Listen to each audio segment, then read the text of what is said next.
wabarakatuh. Puji dan syukur kita panjatkan kehadirat Allah Subhanahu wa Ta'ala yang telah memberikan kita kesempatan, kesehatan, sehingga kita dapat hadir pada acara seminar awam di siang hari ini. Saya ucapkan selamat datang dan selamat siang kepada para sejawat, Bapak Ibu peserta seminar yang berada di seluruh Indonesia untuk mengikuti seminar awam pada siang hari ini yang akan membahas mengenai tingkatkan kualitas hidup anak hemofilia. Baiklah, pada siang hari ini akan ada 4 pemakalah. Yang pertama Dr. Olga Rasyanti Siregar, spesialis anak konsultan. Yang kedua adalah Dr. Ika Citra Dewi Tanjung, spesialis anak konsultan. Yang ketiga adalah Dr. Windra Pratita, magister kedokteran pediatrik, spesialis anak konsultan. Dan Bapak Tua Mindo Munte sebagai Ketua HMHI Cabang Sumatera Utara. Sebelum kita memulai seminar awam ini, saya akan membacakan tata tertib seminar awam terlebih dahulu. Pertama, seminar awam berlangsung selama 120 menit. Para peserta dipersilakan untuk mengajukan pertanyaan yang langsung dapat dikirim selama pemaparan materi berlangsung melalui kolom chat. Untuk sejawat dokter maupun dokter spesialis anak diharapkan untuk tidak absen pada kolom chat. Jika peserta seminar awam mengalami kendala di dalam streaming suara atau video, silakan mematikan fitur kamera.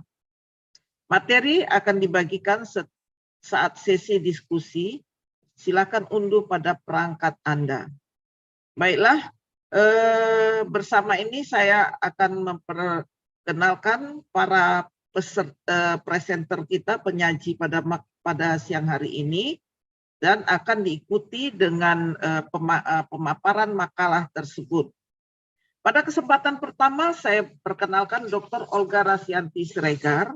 Ya, beliau ini adalah staf di Divisi Hematologi Onkologi Anak FK USU, ya, mengikuti pendidikan sejak SD sampai menyelesaikan pendidikan spesialis adalah di Medan, yaitu di FK USU, dan mengikuti fellowship di International Hemophilia Treatment Center, Pusat Darah Negara, Kuala Lumpur, Malaysia, pada tahun 2015, kemudian mengikuti pendidikan subspesialistik program hematologi onkologi di FKUI pada tahun 2016 dan menyelesaikannya pada tahun 2017. Nah, kepada Dr. Olga, waktu dan tempat kami persilakan. Baik, terima kasih Prof. Bidasari. Pertama saya mengucapkan terima kasih untuk kesempatannya kepada IDAI untuk bisa memaparkan tentang peningkatan kualitas hidup pada anak hemofilia. Slide. Jadi untuk pertama, hemofilia itu apa? Hemofilia merupakan gangguan pembekuan darah yang diturunkan. Dan itu dia dibagi atas hemofilia A dan B. Di mana hemofilia A lebih banyak terjadi daripada hemofilia B, dan hemofilia A karena kekurangan suatu faktor yaitu faktor 8, dan hemofilia B karena kekurangan faktor 9. Slide. Ini merupakan jumlah penyandang hemofili di Indonesia. Kita lihat bahwa semakin tahun semakin banyak yang didiagnosa. Apakah ini juga disebabkan oleh awareness yang semakin meningkat atau ada yang lainnya? Nah, dari sini kita tahu bahwa insiden kejadiannya cukup besar dan ini akan mempengaruhi kualitas dari penduduk dari negara tersebut. Nah, kalau dari Indonesia di tahun 2018 terdapat 2092 penyandang hemofilia. Slide.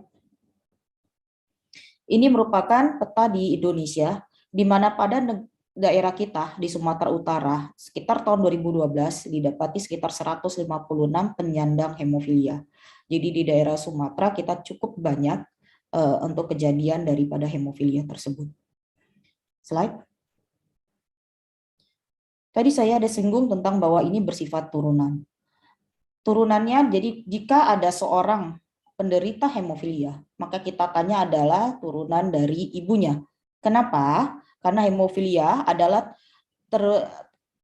gen yang terkena atau kromosom yang terkena adalah kromosom X, di mana itu pada ibu. Jadi ibu Perempuan tidak penderita, tapi pembawa. Bukan penyandang, tapi pembawa. Jadi seorang anak laki-laki penyandang hemofilia, maka ibunya kemungkinan adalah seorang carrier atau pembawa. Seorang yang carrier dari hemofilia ini, kemungkinan setiap anak yang dilahirkannya, jika dia adalah perempuan, 50% adalah pembawa dan 50% normal. Sedangkan anak laki-lakinya 50% kemungkinan adalah seorang penyandang dan 50% bukan penyandang. Anak laki-laki ini akan menikah. Ketika menikah, dia akan menikah dengan yang bukan hemofilia atau bukan carrier, maka kemungkinan pola pewarisannya adalah 100% anak perempuannya adalah pembawa hemofilia dan 100% anak laki-lakinya bukan penyandang hemofilia. Makanya untuk seorang hemofilia itu kita akan melakukan screening pada keluarganya. Slide. Perdarahan yang khas pada hemofilia adalah perdarahan sendi atau hematrosis. Hematrosis dan hematom. Jadi perdarahannya pada sendi, sendi lutut, sendi kaki. Dan hematrosis yang berulang akan menyebabkan terjadinya keterbatasan gerak dan kecacatan. Hal inilah yang akan mengakibatkan kualitas hidup para penyandang hemofilia akan terganggu. Slide. Slide. Faktor-faktor yang mempengaruhi kualitas hidup itu ada faktor psikologis, faktor klinis, dan ada faktor ekonomi. Mana pada faktor psikologis dan klinis akan saya terangkan, dan pada faktor ekonomi, di Indonesia saat ini coveran untuk obat daripada faktor 8 dan 9 itu di-cover oleh pemerintah. Jadi itu faktor ekonominya untuk pemberian terapi akan jadi tidak terlalu terganggu. Namun kita tahu bahwa ketika seorang, apalagi anak penyandang hemofilia, bukan hanya anak ya yang akan datang, ada keluarga, setidaknya bapak atau ibunya.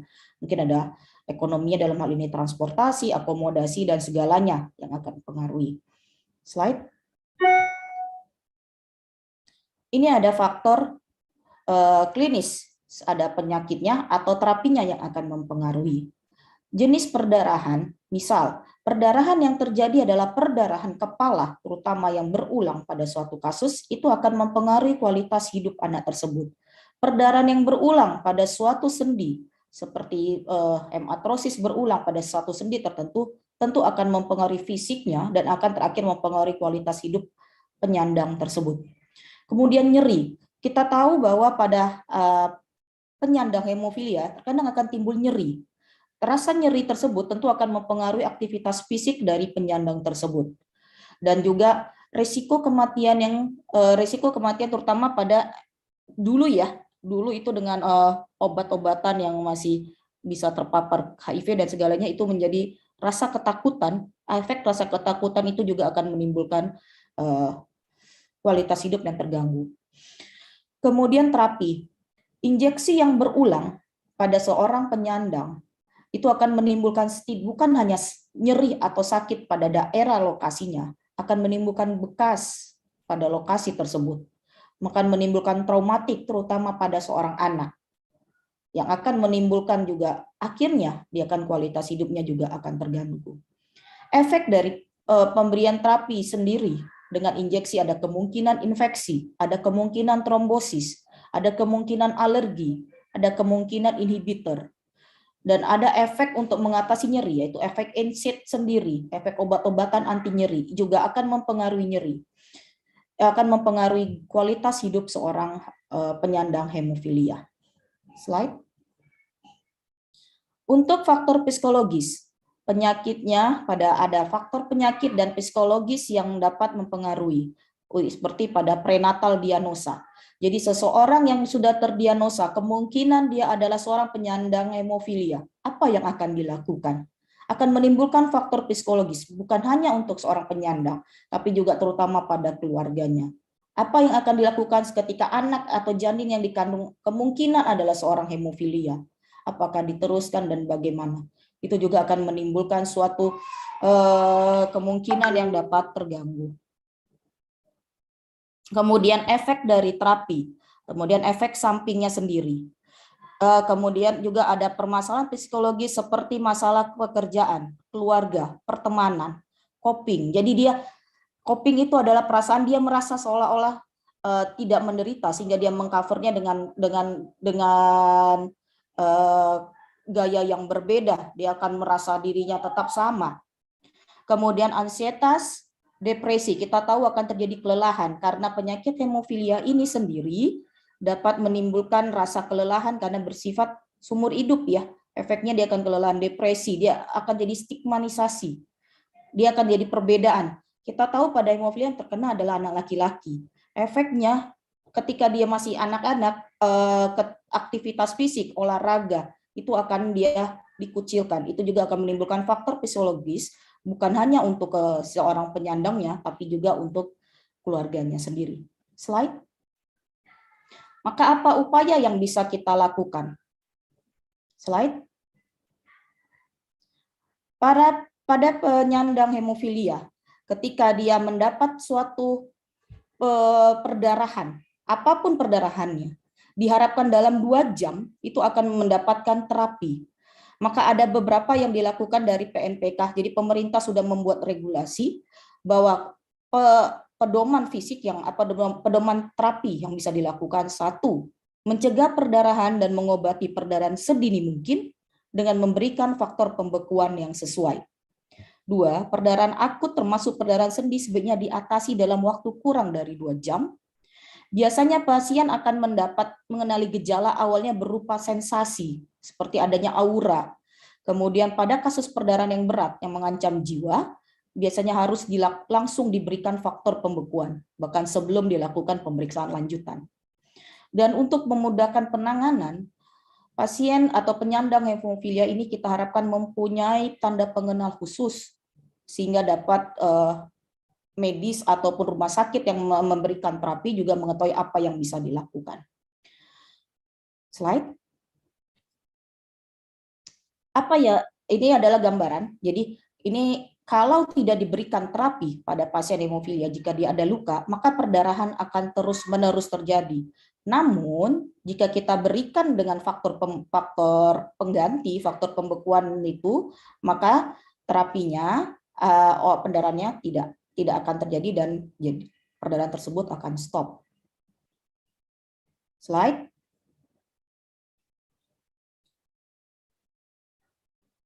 Pemerintah menganjurkan, jadi kita saat ini terapi pada pasien hemofilia ada 2, yaitu terapi on demand dan ada terapi profilaksis. Namun di Indonesia, kita saat ini masih memakai on demand.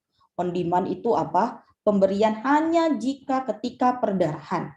Profilaksis diberikan sebelum terjadi perdarahan. Namun sejak tahun 2012 WHO World Federation Hemophilia sudah merekomendasikan untuk terapi profilaksis tersebut karena untuk mempertahankan fungsi muskuloskeletal agar tetap normal. Slide. Jadi apa yang bisa dilakukan pada keluarga atau pada penyandang ketika ada perdarahan? Kita tahu bahwa perdarahan yang terjadi kemungkinan adalah suatu perdarahan otot atau deep bleeding, maka bisa dilakukan setidaknya di awal adalah proteksi, rest, ice, kompresi, dan ada elevasi. Jadi rest adalah diistirahatkan sendi atau otot yang mengalami perdarahan, ice dikompres untuk mengurangi nyeri, C-nya kompresi untuk distabilisasi, dan juga E-nya elevasi untuk mengurangi perdarahan. Slide. Beberapa rehabilitasi yang bisa dilakukan adalah latihan, adanya latihan untuk penguatan. Jadi kita biasa kalau ada namanya TPTH ya, Tim Pelayanan Terpadu Hemofilia.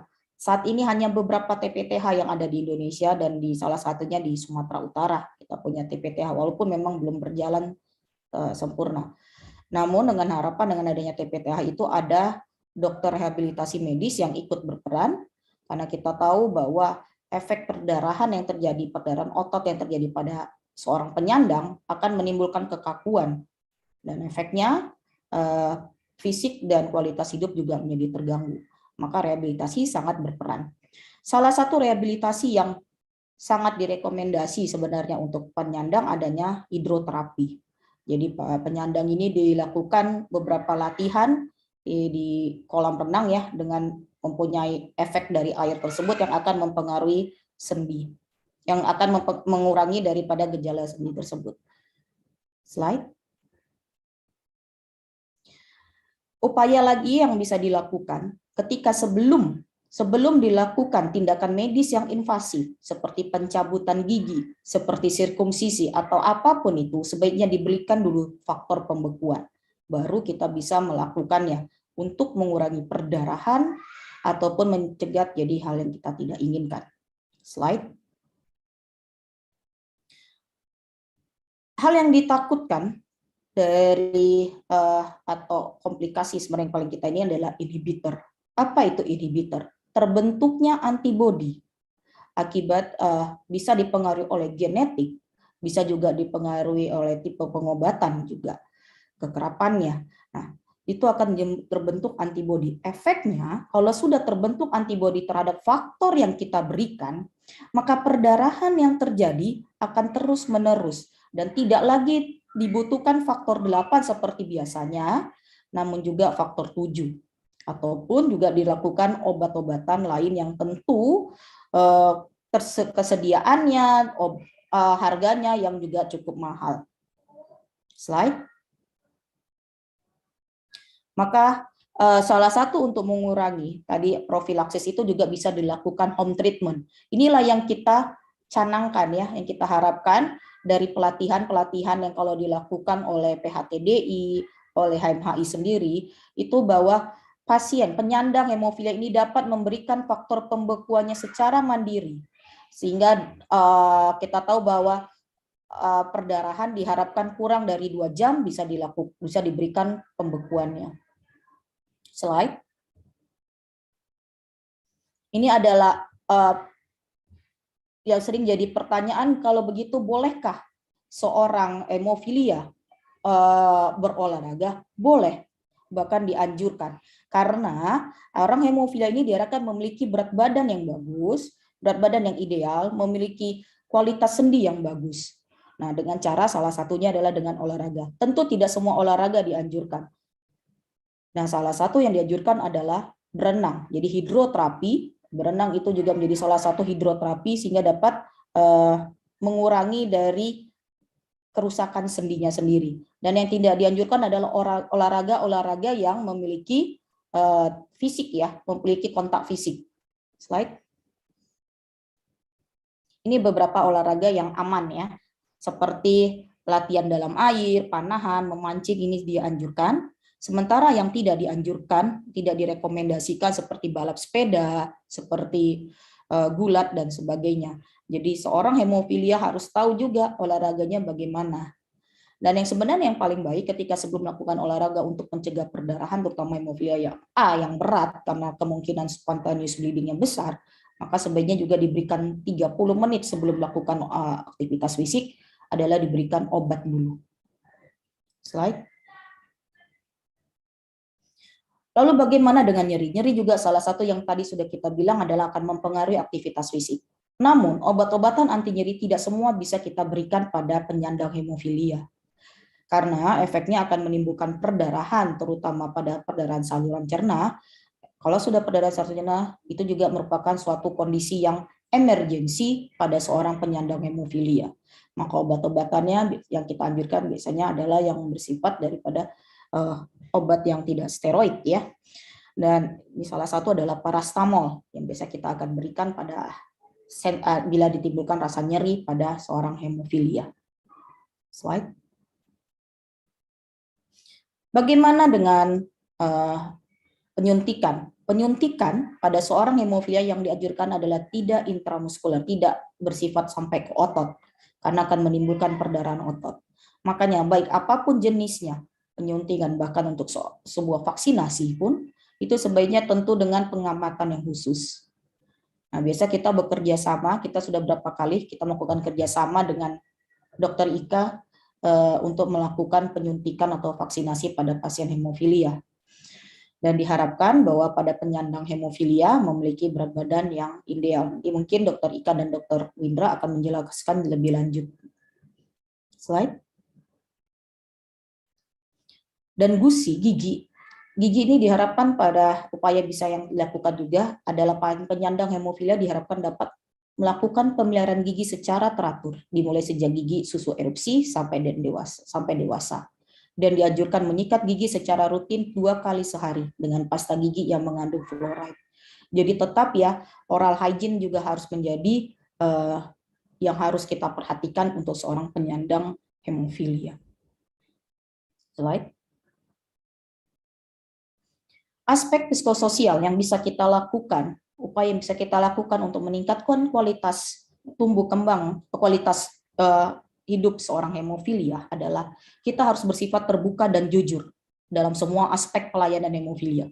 Bahwa ini akan dilakukan penyuntikan, bahwa ini akan dilakukan pencabutan gigi, bahwa ini akan dilakukan sirkumsisi.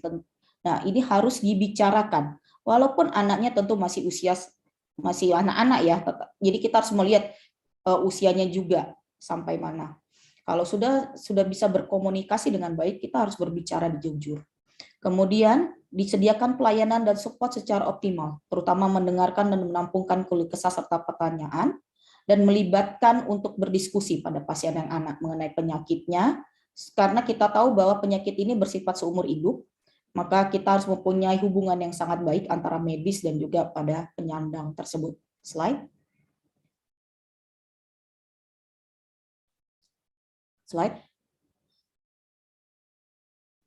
Dan mengingatkan agar orang tua tidak lupa memberikan keperhatian kepada yang sehat. Ya, tentu ada beberapa itu banyak keluarga itu tentu ada yang sehat ya. Jadi bukan hanya pada yang penyandang, tapi pada saudara pasien yang sehat juga harus diperhatikan. Dan mengenali tanda awal dari depresi dan mampu membantu pasien untuk hidup dengan hemofilianya. Terutama kalau sudah mau menjelang remaja, itu akan menjadi sangat berat karena dia sudah mulai berkelompok, tetapi kawan-kawan sebayanya tidak ada yang mau menemaninya, itu juga harus menjadi perhatian daripada keluarga tersebut. Dan menghimbau untuk tetap produktif dan menyalurkan hobi mereka. Slide.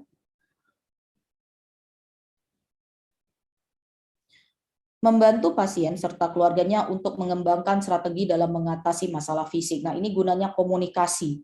Komunikasi baik itu baik dari medis, baik dari keluarganya, pasiennya, ataupun relawannya. Dan bekerja sama dengan organisasi pasien untuk memperoleh advokasi dan berperan aktif dalam membantu organisasi hemofilia. Inilah gunanya. Kalau di center kita, di Adam Malik, kita selalu berkomunikasi dengan HMAI, jadi kita cukup bagus kerjasamanya. Kalau akan dilakukan sirkumsisi, kita akan bekerja sama, atau jika ada suatu permasalahan, kita akan berdiskusi terlebih dahulu. Dan jika ada keluarga yang ini, akan diskusi dulu dengan para pengurusnya, baru kita akan berusaha membantu apa yang menjadi permasalahan tersebut. Dr. Olga, maaf, ya. 3 menit lagi. Baik, Prof. Slide. Maka sebagai ringkasan, bahwa hemofilia merupakan kekurangan faktor pembekuan 8 dan 9, dan juga diperlukan penanganan hemofilia secara komprehensif, dan untuk meningkatkan kualitas hidup pasien hemofilia tersebut. Baik, demikian slide dari saya. Terima kasih. Saya kembalikan ke Prof. Bidasari. Terima kasih. Terima kasih Dr. Olga, pemaparannya mengenai hemofilia secara komprehensif, ya. Jadi mengenal hemofilia, kemudian bagaimana kita mempersiapkan seorang anak hemofilia akan menjadi anak yang mempunyai kualitas hidup yang maksimal, ya. Selanjutnya, upaya-upaya apa yang harus kita lakukan? Tadi Dr. Olga sudah menyatakan peranan dari bagian nutrisi maupun tumbuh kembang dalam mempersiapkan kualitas hidup daripada anak hemofilia ini.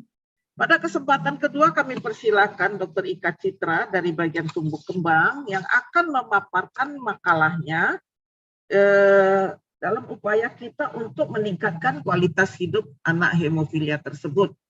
Baiklah, kepada Dr. Ika Citra kami persilakan, waktu dan tempat kami persilakan. Baik, terima kasih Prof atas kesempatannya, dan saya ucapkan sebelumnya saya akan menyampaikan CV dari Dr. Ika. Beliau adalah staf kita di Departemen Ilmu Kesehatan Anak, Divisi Tumbuh Kembang dan Pediatrik Sosial. Beliau ini adalah dosen tetap dan telah menyelesaikan pendidikannya di FKUSU, kemudian mengikuti pendidikan konsultan tumbuh kembang dan pediatrik sosial di FKUI dan selesai pada tahun 2019. Beliau mengikuti beberapa organisasi dan baik di dalam maupun di luar negeri. Pada Dr. Ika, kami persilakan. Terima kasih Prof atas waktunya yang diberikan kepada saya. Terima kasih juga saya ucapkan kepada IDAI yang memberikan kesempatan kepada saya untuk menyampaikan materi tentang tumbuh kembang optimal pada anak hemofilia.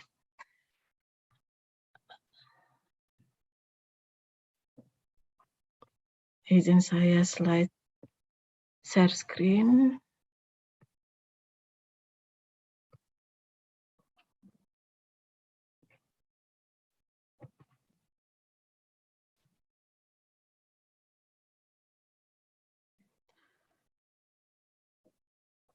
Assalamualaikum warahmatullahi wabarakatuh. Selamat pagi. Saya ucapkan kepada peserta acara webinar hari ini. Kali ini saya ingin menyampaikan materi tentang tumbuh kembang optimal pada anak hemofilia. Dan mungkin sebagian sudah disampaikan secara sekilas oleh Dr. Olga. Baik. Ketika seorang anak lahir dengan hemofilia atau anak terdiagnosis awal dengan hemofilia, tentunya itu akan membuat orang tua bereaksi shock atau mungkin dia menyangkal, marah, ataupun depresi, kok bisa ya anak saya terkena hemofilia. Tentunya itu akan menyebabkan kecemasan, kemudian depresi, karena mungkin orang tua akan berpikir kekhawatiran yang cukup tinggi tentang kesehatan anaknya. Bagaimana ya anak saya nantinya, atau bagaimana tumbuh kembang anaknya nantinya? Apakah anaknya akan bisa tumbuh dan berkembang optimal nantinya? Setiap anak tentunya bisa tumbuh kembang optimal meskipun dia memiliki kesehatan ataupun kondisi penyakit yang kronis, dan tentunya dengan memberikan kebutuhan dasar anak yang diperlukannya, yaitu asuh, ASI, dan ASAH. Asuh itu nutrisi, nanti akan dijelaskan lebih lanjut oleh Dr. Windra, kemudian pelayanan kesehatan, sandang, kemudian pangan, kemudian pemukiman, aktivitas fisik, dan kebutuhan tidur. Tentunya ini harus dipenuhi untuk anak. Kemudian ASIH, kasih sayang. Kalau anak dengan hemofilia, dengan tentunya yang riskan untuk terjadi perdarahan, kasih sayang ini akan berubah menjadi overprotective kepada anaknya, supaya anaknya jangan jatuh, jangan kejedut, yang seperti itu. Namun hal itu tentu akan mempengaruhi tumbuh kembang anak ke depannya. Kemudian ASAH, stimulasi, memberikan kesempatan kepada anak untuk mengeksplor lingkungannya. Nah, apa saja pelayanan kesehatan anak dengan hemofilia? Tadi sudah disampaikan Dr. Olga, harus dilakukan secara komprehensif. Komprehensif di sini tentunya memerlukan tim yang dapat memberikan pelayanan kesehatan yang komprehensif. Dan ini akan meningkatkan kesehatan fisik, psikososial, kualitas hidup, dan menurunkan morbiditas dan mortalitas. Untuk masalah terapi tadi sudah disampaikan oleh Dr. Olga dengan jelas. Di luar itu tentu perlu vaksinasi, kesehatan psikososial, kesehatan gigi dan mulut, aktivitas fisik, serta dukungan dan pendidikan untuk pasien hemofilia dan keluarga. Nah, untuk vaksinasi ini merupakan hak anak. Jadi semua anak wajib mendapat vaksinasi sesuai dengan rekomendasi yang ada. Tentunya juga untuk anak hemofilia. Namun karena dia mengalami masalah dengan perdarahan, tentunya ada cara yang harus diikuti. Bagaimana agar anak tersebut, walaupun dia dengan hemofilia, tapi dia mendapatkan haknya untuk mendapatkan vaksinasi. Tentunya dengan yang dokter yang melakukan harus melakukan penyuntikan subkutan. Sebagian besar vaksinasi dapat dilakukan penyuntikan subkutan dengan ukuran jarum yang lebih kecil. Kemudian sebelum dan sesudah vaksinasi harus dikompres. Namun ada seperti hepatitis B, itu harus dilakukan secara intramuskular. Bila memang harus dilakukan intramuskular, tentunya harus dikomunikasikan juga dengan dokter yang merawat anak tersebut, apakah diperlukan penyuntikan faktor pembekuan atau tidak. Dan jadwal yang ada bisa diikuti dengan jadwal imunisasi IDAI yang tahun 2020. Jadi bagi orang tua yang memiliki anak yang kemungkinan vaksinasinya belum lengkap hanya karena mungkin takut, nanti anak saya perdarahan, nanti perdarahan otot, silahkan dilengkapi imunisasinya dengan dokter yang sudah merawat atau nanti kerjasama dengan dokter tumbuh kembangnya atau dengan dokter yang lain, tapi dengan catatan ada komunikasi yang baik antara dokter yang merawat dengan dokter yang melakukan. Kemudian kesehatan psikososial, pasien hemofili dan keluarga itu cenderung mengalami kecemasan, depresi, dan gangguan perilaku karena terkait dengan kejadian perdarahan yang ada. Sehingga pasien tersebut dan keluarganya perlu didampingi agar mereka mampu beradaptasi dengan penyakit yang diderita. Jadi bukan berarti hemofilia ini menjadi suatu beban, sehingga anaknya dilarang ke sana kemari, supaya anak tidak terjadi perdarahan apapun. Akhirnya kesempatan untuk belajar tidak didapat oleh anak. Dengan demikian memiliki penerimaan yang lebih baik. Dan screening masalah psikososial ini sebaiknya dilakukan setiap 3-6 bulan. Jadi kalau misalnya sudah datang ke rumah sakit, harus dapat anti pembekuan, sudah didapat, sebisa mungkin setiap 3-6 bulan dilakukan juga pemeriksaan psikososialnya. Apakah kondisi anak baik-baik saja atau tidak. Dan juga masalah kualitas hidupnya. Ini ada beberapa instrumen yang dapat digunakan, seperti Pediatric Symptom Checklist, Strength and Difficulties Questionnaire, Child Depression Inventory, dan Quality of Life. Karena untuk masalah kesehatan bukan hanya masalah kesehatan fisik, jadi psikososial itu juga harus diperhatikan. Nah, kesehatan gigi dan mulut, kenapa ini penting seperti yang disampaikan oleh Dr. Olga, ternyata kalau kebersihan gigi dan mulut itu tidak diperhatikan, nanti akan bisa terjadi masalah penyakit periodontal, misalnya gusinya bengkak atau masalah karies gigi. Kalau itu tidak diatasi dengan cepat, tentunya akan menjadi perdarahan gusi, apalagi dengan anak yang dengan hemofilia, tentunya ini akan bermasalah, harus dibawa lagi ke dokter yang bersangkutan. Jadi perlu komunikasi antara orang tua, kemudian dengan dokter yang merawat, juga dokter gigi, bagaimana agar kesehatan gigi dan mulut si anak yang penderita hemofili ini dapat terjaga dengan baik. Dan ini dimulai sejak anak dari kecil, mulai dari erupsi gigi. Meskipun ke dokter gigi tidak ada masalah, tapi ini mengajarkan anak untuk berani memeriksa giginya agar tahu manfaatnya apa. Kemudian aktivitas fisik. Tujuan aktivitas fisik ini dilakukan untuk meningkatkan kekuatan otot, perkembangan koordinasi, kebugaran dan fungsi fisik, dan kepercayaan diri. Dengan semakin kuatnya otot, kemudian semakin bugar fisiknya, tentunya ini akan menurunkan frekuensi perdarahan dan masalah sendi, dan otomatis juga akan meningkatkan kualitas hidup. Nah, olahraga yang paling disukai pada anak-anak adalah renang. Dan ini sangat baik, seperti yang disampaikan sebelumnya, ini baik untuk kesehatan sendi anak penderita hemofili. Dan untuk olahraga yang dengan kontak fisik, seperti sepak bola, kemudian rugby atau yang lainnya, itu tentu harus dihindari. Kemudian pilihan aktivitas fisik dan olahraga ini disesuaikan dengan tahap perkembangan dan minat anak. Kalau misalnya anak di bawah 1 tahun itu kan mulai dia mengangkat kepala, kemudian belajar duduk, telungkup tengkurap, berjalan, itu adalah aktivitas fisik yang sesuai dengan perkembangannya. Jangan karena anak sudah mulai berjalan, karena takut terjedot, anak tersebut digendong ke sana kemari. Nanti itu akan mempengaruhi pertumbuhan perkembangannya, anak akan seperti bayi jadinya yang harusnya sudah bisa berjalan karena takut akan terjedut nanti perdarahan, akhirnya anak tidak mampu untuk berjalan, padahal harusnya dia sudah mampu berjalan. Bebaskan saja anak, namun dalam kondisi diawasi oleh orang dewasa. Dan tergantung kemampuan anak, kondisi fisik, dan ketersediaan alat. Untuk anak-anak yang ikut dalam olahraga tentu harus di dalam pengawasan orang dewasa. Kenapa?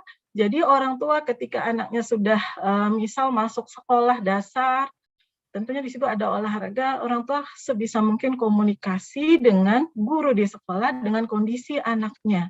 Kalau anaknya menderita ini, sehingga olahraga yang memerlukan kontak fisik tentunya akan dihindari oleh gurunya. Nah, ini adalah kategori olahraga untuk penderita hemofilia, seperti yang sudah disampaikan oleh Dr. Olga sebelumnya. Nah, bagaimana dengan dukungan dan pendidikan untuk pasien hemofili dan keluarga? Ini sangat penting. Kenapa penting? Agar orang tua dan anaknya bisa beradaptasi hidup dengan hemofili. Karena ketika anak didiagnosis dengan hemofili, otomatis orang tua akan sangat fokus dengan anaknya yang hemofili. Kalau ada saudaranya, tentu saudaranya tersebut akan menjadi tersisih dan anak yang tersisih tersebut akan merasa tidak nyaman jadinya. Jadi harus ada kerjasama di dalam keluarga tersebut.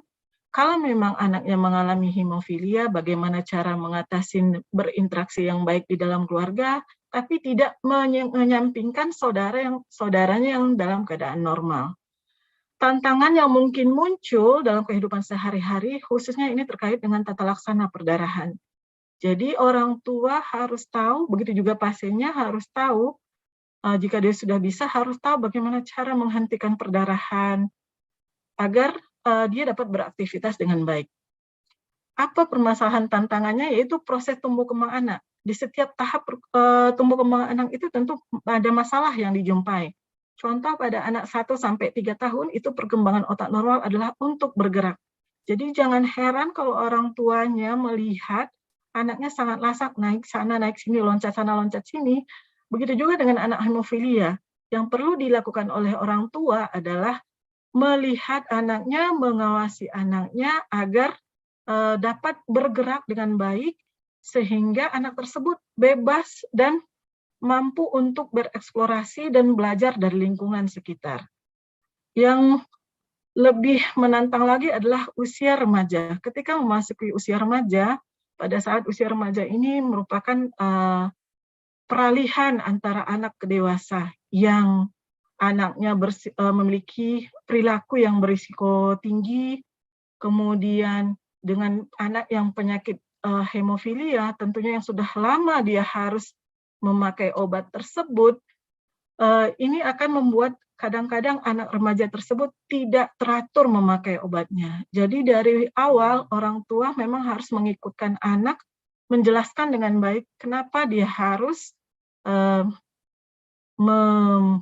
mendapat obat tersebut, kenapa harus giginya bersih, kenapa dia harus mempunyai tubuh yang sehat, harus beraktivitas yang baik, agar pada saat remaja dia sudah mampu untuk memahami hal tersebut untuk persiapan ke depannya dia menuju dewasa.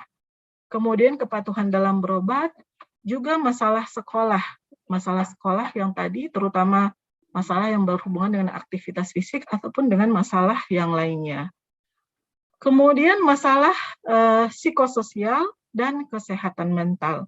Ini yang tadi harus dirutinkan setiap 3-6 bulan untuk screening masalah psikososial. Jangan nanti sudah ada masalah psikososial baru kita bergerak. Tidak, jadi mulai dari awal kita harus mendeteksinya lebih awal. Kemudian orang tua dapat bergabung dengan kelompok pasien hemofilia, seperti yang ada di sini ya, AMHI kalau tidak salah tadi yang di Medan. Dengan bergabung dalam kelompok tersebut, tentu komunitas yang ada di situ bisa berbagi informasi apa yang bisa dilakukan, bagaimana dengan obatnya, terus banyak yang bisa dikomunikasikan di dalam grup tersebut, dan itu bisa sharing informasi antara orang tua. Nah, yang terakhir adalah kebutuhan tidur. Dengan tidur yang cukup, terutama di malam hari, anak-anak tersebut akan terjaga masalah emosinya. Di sini bisa dilihat bagaimana kecukupan tidur anak tersebut. Kalau di awal-awal kehidupan tentu hampir sama antara tidur malam dan tidur siang. Namun seiring bertambahnya usia, tidur siang itu akan berkurang, dan ketika 4 tahun dia tidur malam. Jadi jangan heran kalau anak 4 tahun diajak tidur siang, dia tidak mau, jangan dipaksa, karena memang tidur siang dia memang tidak ada lagi di situ. Kalau dia mau, tidak ada masalah. Nah, agar anak kebutuhan tidurnya baik, tercukupi, harus menerapkan sleep hygiene yang baik, yaitu dengan menerapkan jadwal tidur, kemudian bangun tidur, dan tidur siang yang konsisten. Jadi kalau misalnya jadwal tidurnya malam tidur jam 9, besok tidur jam 9.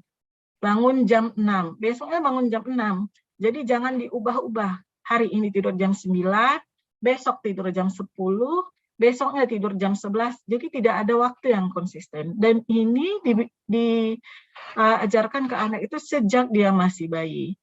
Dan pada siang hari diajak anaknya untuk aktif beraktivitas di siang hari. Dan untuk kamar tidur diusahakan sebisa mungkin untuk nyaman, lampunya redup dan sejuk. Dan untuk penggunaan media elektronik yang direkomendasikan itu adalah di atas 2 tahun, itu paling lama 1 jam sehari, itu 1 jam sebelum tidur yang diperbolehkan.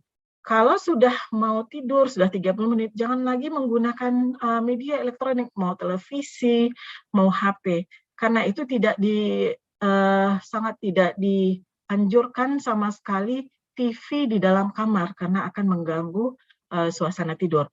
Kemudian pindahkan benda-benda dari tempat tidur, jadi tempat tidurnya dibuat senyaman mungkin, jangan masih ada makanan atau benda-benda lainnya. Dan hindari aktivitas yang tidak tepat sebelum tidur. Anak sudah mau jam tidur masih diajak lari-lari, cerita yang membuat sampai tertawa terbahak-bahak, dan itu akan menstimulasi anaknya akan menjadi segar. Jadi sebisa mungkin aktivitas yang disarankan itu adalah memang salah satunya adalah membaca buku cerita. Dan hindari mengkonsumsi minuman mengandung kafein setelah jam 2 siang, karena ini akan mengganggu tidur yang berkualitas. Jadi usahakan supaya anaknya tidur yang baik, tidur yang cukup, tidur yang berkualitas, sehingga kesehatan emosinya, daya tangkap dan belajarnya akan lebih baik. Maaf, Dr. Ika, waktunya 3 menit lagi. Baik, Prof. Take home message-nya, anak dengan hemofilia dapat mencapai tumbuh kembang yang optimal. Yang pertama dengan memenuhi kebutuhan dasar anak dan pelayanan kesehatan yang komprehensif yang dibutuhkan oleh si anak harus diberikan, sehingga tercapai kesehatan fisik, psikososial, dan kualitas hidup yang kita harapkan itu meningkat. Terima kasih. Saya kembalikan ke Prof. Bida. Terima kasih Dr. Ika Citra Tanjung, spesialis anak konsultan, yang telah menyampaikan bagaimana upaya-upaya kita mempersiapkan seorang anak penderita hemofilia untuk mendapatkan kualitas hidup yang optimal. Ya. Selanjutnya pembicara ketiga adalah Dr. Windra Pratita. Beliau ini juga adalah staf kita di Divisi Nutrisi Penyakit Metabolik, yang saat ini menjabat sebagai Ketua Divisi, telah menamatkan pendidikan di Medan, pendidikan dokter maupun spesialis anaknya adalah di Medan, dan pendidikan subspesialistiknya di nutrisi dan penyakit metabolik di FKUI. Beliau ini telah mendapat pendidikan tambahan, ya, Clinical Attachment Inherited Metabolic Disease di Groningen, Belanda di tahun 2018, dan saat ini beliau mengikuti beberapa organisasi baik IDI, IDAI maupun merupakan staf dari UKK Nutrisi dan Penyakit Metabolik IDAI. Kepada Dr. Windra, kita beri waktu untuk menyampaikan makalahnya, bagaimana upaya kita untuk meningkatkan kualitas hidup anak hemofilia ini. Kami persilakan Dr. Windra. Terima kasih banyak Prof. Bidasari atas perkenalannya, Prof. Izinkan saya share screen, Prof.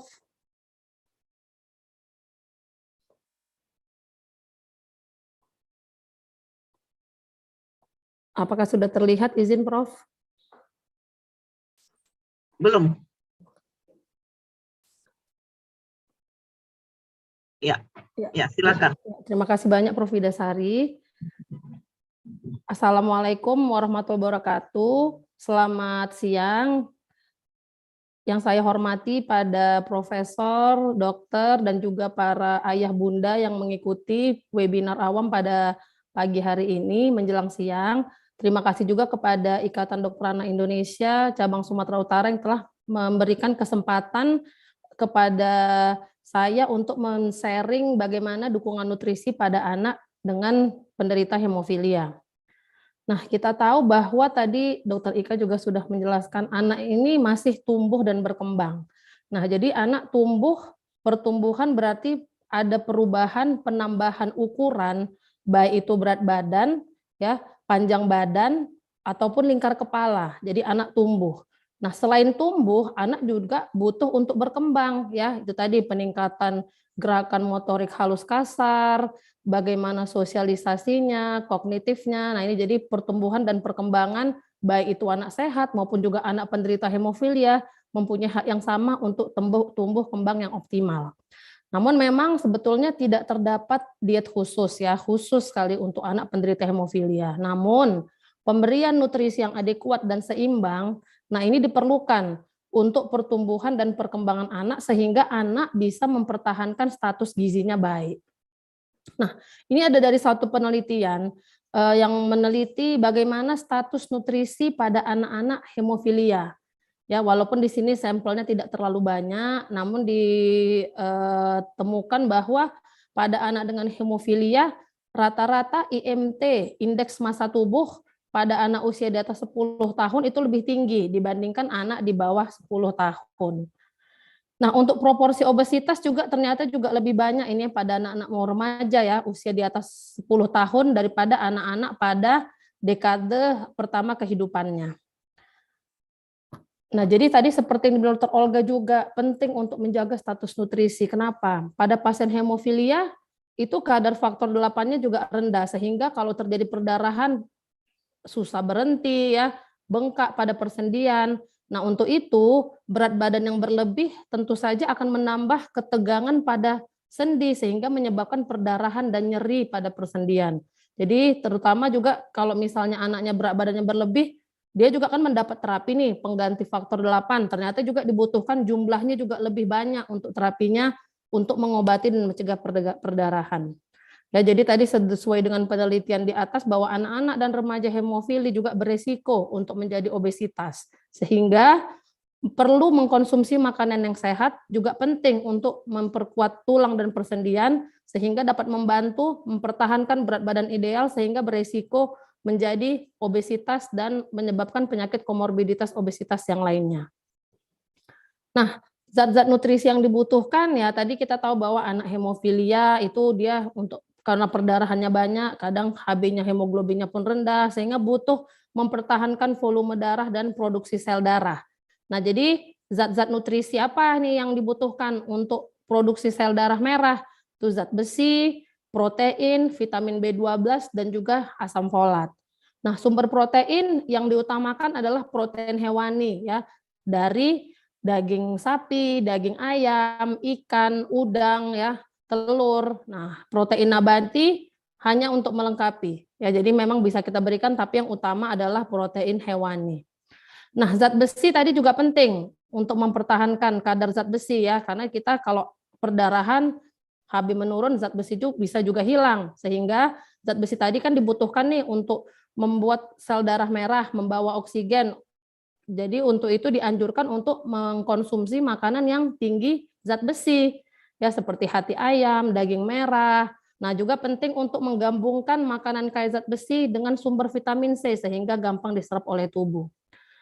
Nah, ini adalah sumber-sumber zat besi. Jadi sumber zat besi itu ada yang hem dan non-hem. Ya, dari sumber hem itu yang dari hewani. Contohnya hati ayam, daging merah, ikan ya. Hati ayam yang paling tinggi. Sedangkan yang non-hem itu dari tahu, sayur-sayuran, bayam ya. Telur pun termasuk yang non-hem. Dan kita harus memperhatikan juga apa yang membantu penyerapan zat besi yaitu vitamin C dan apa yang menghambat penyerapan zat besi seperti vitat dari teh dan kopi. Nah, apa juga yang makanan yang tinggi folat ya. Nah, ini kita lihat yang tinggi folat ada daun-daun yang daun sayuran lah ya, sayuran berdaun hijau, ada jagung, brokoli, jeruk ya, pokat, seledri, asparagus. Nah, inilah makanan-makanan yang tinggi folat yang bisa dikonsumsi. Yang mengandung vitamin B12 itu yang tinggi adalah ikan ya, dari keju, ayam, telur, daging merah dan susu. Nah, jago juga penting apa selain itu? Kalsium. Tadi kan dilihat bahwa anak juga butuh supaya tulang dan sendinya juga kuat. Ya, dan juga tadi dibahas juga masalah kesehatan gigi. Ya, jangan sampai giginya menjadi karies, gampang perdarahan, susah untuk diberhentikan. Nah, sehingga itu penting bagi penderita hemofili ini untuk menjaga gigi yang sehat sehingga gusi sehat dan tidak menyebabkan perdarahan. Makanan yang kaya akan kalsium itu dari susu, keju, yogurt, kacang almond, dan sayuran berdaun gelap seperti bayam dan brokoli.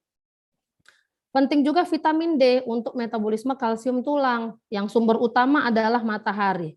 Ya, dari makanan, ikan salmon, telur, susu, dan juga keju. Inilah sumber-sumber yang bisa dikonsumsi. Nah, bagaimana porsi pemberian makan pada anak? Ya, jadi kita memang memberikan makan itu harus dengan jadwal. Ada 3 kali makanan utama dan 2 kali selingan. Di sini kita lihat ada selingan makan pagi dan juga selingan makan sore ya. Jadi pas sampai anak remaja pun, anak sekolah, anak hemofili sekolah juga butuh cemilan, snack, jam snack ya.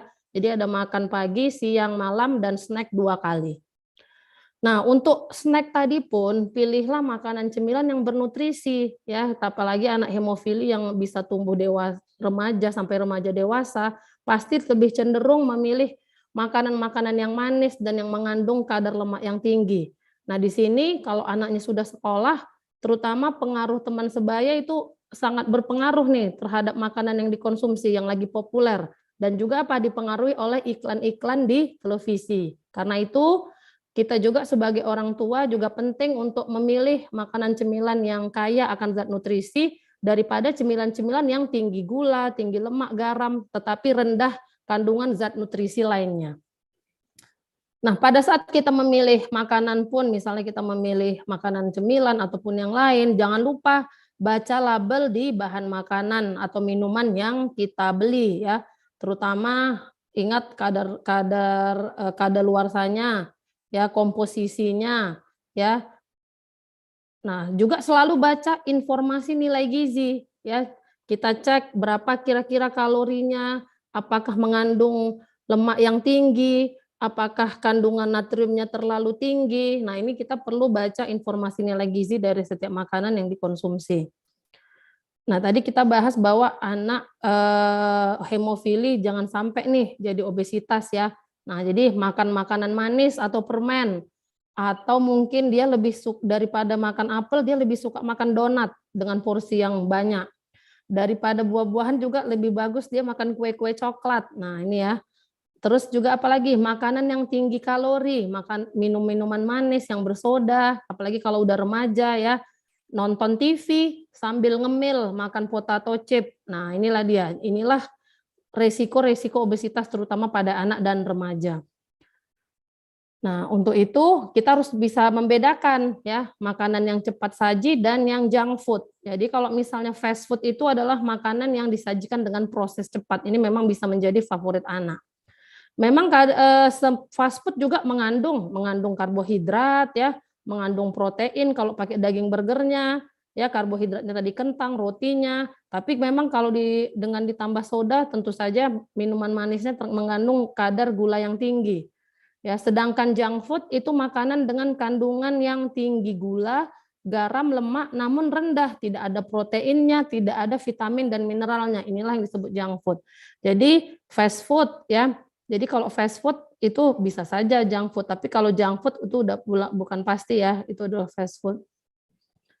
Nah, untuk konsumsi makanan manis juga beresiko ya, misalnya ada coklat, permen, potato chip yang berlebihan. Nah, di sini anak akan berisiko obesitas ya, sehingga kenapa juga kalau terlalu banyak makan yang manis-manis, kalori tinggi, tentu saja makanan lain yang nutrisinya yang lebih penting, protein misalnya juga akan menurun porsinya. Juga beresiko karies gigi ya, karena apalagi untuk anak hemofilia perlu dipertahankan giginya juga yang sehat. Jadi tinggi kalori, gula juga akan menyebabkan obesitas, dislipidemia, hipertensi, dan juga diabetes.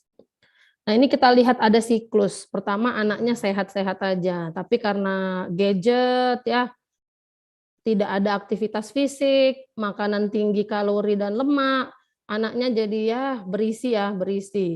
Anak makin berisi, ya mungkin belum sampai obesitas, malas juga bergerak. Malas bergerak jadi obesitas. Makin malas bergerak, lama-lama menjadi dewasa yang obesitas. Jadi tadi pentingnya juga olahraga. Nah, kita lihat definisinya. Overweight tadi adalah kelebihan berat badan dibandingkan berat badan ideal yang disebabkan oleh penimbunan jaringan lemak. Sedangkan obesitas adalah suatu kelainan atau penyakit yang ditandai dengan penimbunan jaringan lemak tubuh yang berlebihan. Nah, di sini kita lihat patogenesis penyebab obesitas ada beberapa ya, faktor lingkungan ya, misalnya makanan yang tadi yang tinggi lemak, tinggi gula, tinggi garam, sedentary lifestyle, kurang aktivitas fisik, menonton, main gadget berlama-lama ya. Juga ada faktor genetik, walaupun penyebab faktor genetik ini hanya 5% yang menyebabkan obesitas. Jadi asupan makan yang meningkat, pengeluaran energinya yang kurang karena nggak bergerak ya, laju metabolisme turun, akibatnya tidak terjadi ketidakseimbangan energi. Inilah yang menyebabkan obesitas dapat terjadi. Nah, gejala klinis dari obesitas kalau kita lihat dari atas sampai bawah ya, pada kepala wajahnya bulat, pipinya tembem, dagunya rangkap, ya pada tenggorokan ada hipertrofi tonsil, leher tampak pendek, ada akantosis nigricans di belakang leher seperti bercak kehitaman. Ya, ini kita takut resistensi insulin kalau misalnya dijumpai akantosis nigricans. Nah, pada dada payudaranya membesar atau ginekomasti, pada perutnya buncit berlipat, ya bisa hepatomegali atau heparnya membesar, hatinya membesar. Pada ekstremitas tungkainya bisa berbentuk X, dan pada sistem reproduksi penis tampak kecil atau berit penis terbenam. Nah, untuk kita mengetahui apakah status gizi anak bagaimana ya, termasuk untuk hemofilia. Yang penting adalah kita timbang dulu berat badannya, kita ukur panjang badan dan tinggi badannya, lalu kita hitung indeks massa tubuh dengan berat badan menurut dibagi tinggi badan kuadrat dalam meter. Lalu setelah kita lakukan penimbangan, pengukuran, dimasukkanlah ke kurva WHO dan CDC. WHO untuk anak di bawah 5 tahun, dan CDC untuk anak di atas 5 tahun. Jadi kurva yang kita pakai untuk status gizi, berat badan menurut tinggi badan, kalau kita menentukan dia obesitas atau overweight, itu dengan kurva IMT menurut umur. Nah, untuk menentukan status gizi anak, untuk anak di bawah 5 tahun itu dengan menggunakan WHO. Jadi kalau overweight, kalau kita jumpai berat badan menurut tinggi badannya di antara +2 hingga +3 standar deviasi. Obesitas apabila di atas +3 standar deviasi. Kalau anak di atas 5 tahun, overweight bila kita jumpai di atas 110% dan obesitas di atas 120%. Nah, namun kalau misalnya kita temukan tadi Z-score-nya di atas +1 ya, risiko overweight, jangan lupa langsung masukkan ke grafik IMT ya, grafik IMT untuk anak di bawah 2 tahun yang WHO. Kalau di atas 2 tahun kita pakai grafik ZDC. Jadi untuk memastikan apabila ditemukan anak berat badan menurut tinggi badannya 125% kan obesitas, kita masukkan lagi ke kurva IMT CDC untuk memastikan apakah anak tersebut obesitas atau tidak. Nah, inilah yang dipakai untuk mendiagnosis penentuan obesitas ya. Kalau dengan grafik WHO itu obesitas apabila di atas positif 3 standar deviasi dan overweight di atas positif 2. Pada CDC overweight di atas persentil 85 dan obesitas di atas persentil 95. Nah, inilah kurva WHO BMI menurut umur atau IMT menurut umur ya. Jadi kalau di atas positif 2 itu overweight, di atas positif 3 obesitas. Begitu juga dengan CDC untuk anak di atas 2 tahun, apabila di atas persentil 95 kita plotkan, berarti anak memang bisa kita diagnosis dengan obesitas. Nah, yang ditakuti apalagi tadi, selain tadi ya perdarahan akibat sendinya tegang, nah juga komplikasi-komplikasi lain ya. Jadi anak hemofilia kalau udah obesitas hati-hati juga komplikasi-komplikasi yang lain. Dari atas kita lihat anaknya depresi ya, ada pseudotumor cerebri, pada paru-paru anaknya bisa ngorok tidurnya ya, sleep apnea syndrome, pada jantung kita lihat penyakit jantung koroner, kolesterolnya tinggi, tekanan darah tinggi, pada hati bisa perlemakan di hati ya. Lalu kita lihat pada pankreas juga beresiko diabetes tipe 2. Nah, ya jadi jangan sampai terjadi komplikasi tersebut pada anak hemofilia. Nah, bagaimana tips kita untuk mencegah obesitas ya? Jadi dari kecil kita harus menerapkan responsive feeding, hargai selera makan anak. Ya, jadi kalau anak kenyang jangan dipaksa sampai harus habis 2 mangkok baru mamanya puas. Nah, jadi hargai selera makan anak. Nah, lalu juga hindari makanan siap saji yang terlalu sering, ya, makanan manis. Batasi juga jumlah makanan kalori tinggi di rumah. Lalu kita sajikan menu makanan sehat, ya, dengan lemak di bawah 30%, makanan berserat, ya, jangan menyajikan makanan sebagai hadiah, memberi permen untuk jadikan hadiah.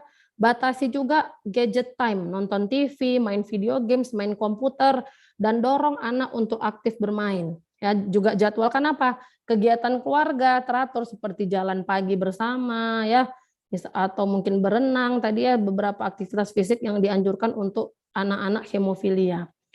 Nah, kita cegah kalau misalnya anak 0 sampai 12 bulan dari kecil kita memberikan ASI eksklusif ya dari bayi maksudnya. Dan MPASI juga diberikan dengan cara yang benar. Tadi seperti dibilang Dokter Ika juga tidak meletakkan televisi di kamar tidur anak. Nah, untuk anak yang lebih besar ya, hindari minuman manis, konsumsi jus dan susu yang berlebihan ya, terus makan bersama dengan keluarga, tidak ada televisi saat makan, ya, berikan selingan yang sehat, makanan cemilan yang sehat.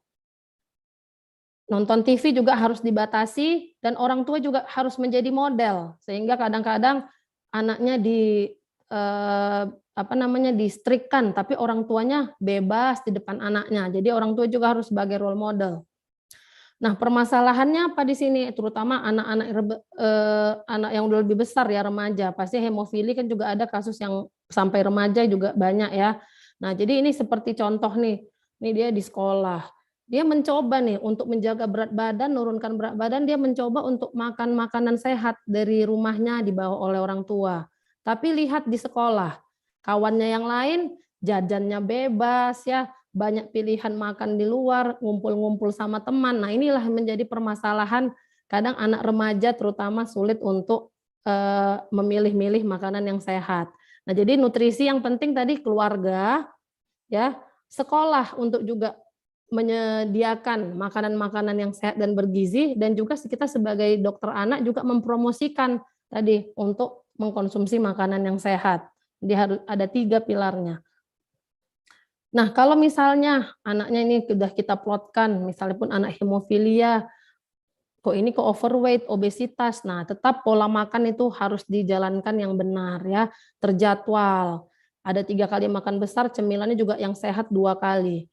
Lingkungan juga harus yang menyenangkan dan diberikan makanan yang sesuai dengan kebutuhan kalori.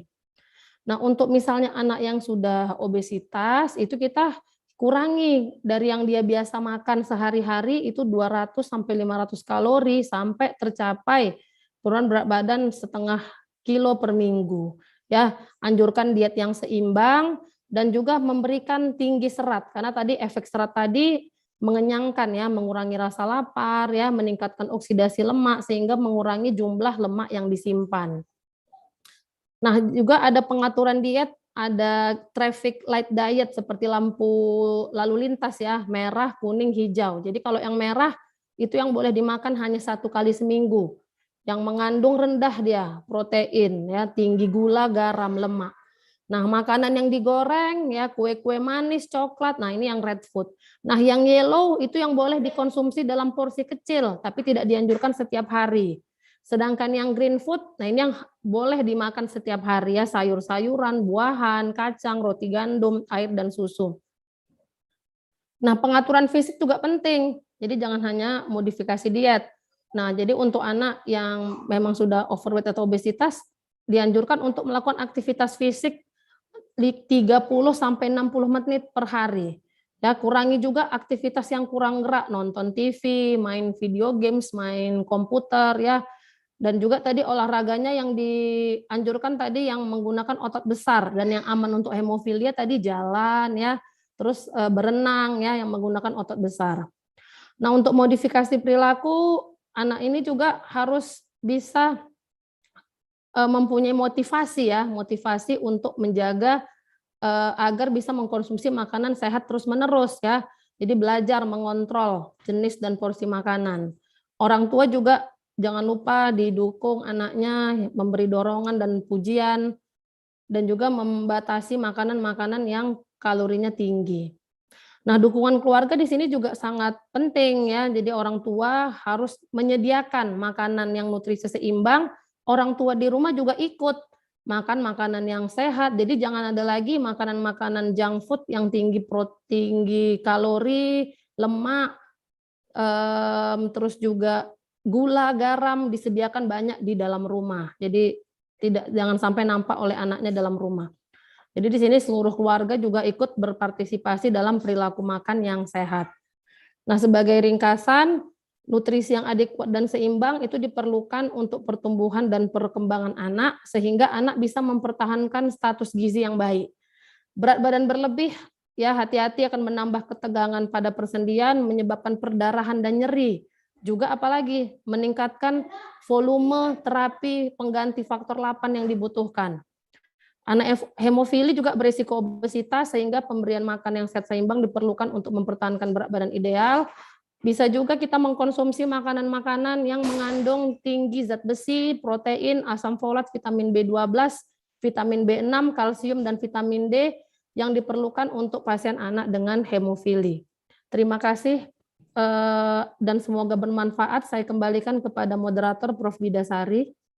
Terima kasih Dr. Indra yang sudah memberikan paparannya ya, bagaimana upaya kita dari segi nutrisi mencegah anak itu jangan sampai obesitas, oleh karena ini nanti akan mempengaruhi di dalam kualitas hidup maupun kesehatan sendi dan otot daripada anak-anak penderita hemofilia, supaya kita mendapatkan nanti di ujung dari akhir dari anak-anak tersebut nanti mendapatkan kualitas hidup yang maksimal. Jadi supaya dia bisa hidup seperti anak yang normal ya. Nah, sebelum kita lanjut kepada pemakalah yang keempat ya, saya harapkan dari para Bapak Ibu peserta seminar ini boleh menyampaikan pertanyaan melalui kolom chat ya.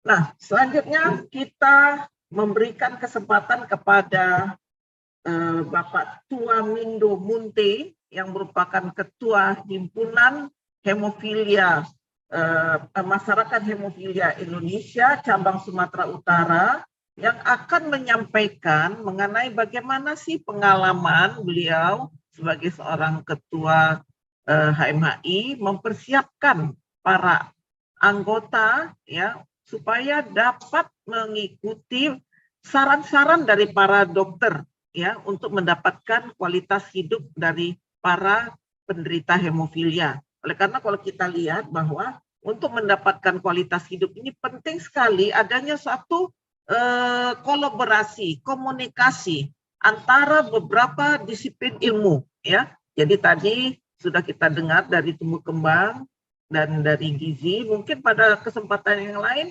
kita akan meminta disiplin ilmu lain, yaitu misal gigi, rehabilitasi, bagaimana hidup seorang anak hemofilia dari mencegah kecacatan. Nah, ini yang penting juga, dan mempertahankan kesehatan sendi daripada penderita hemofilia.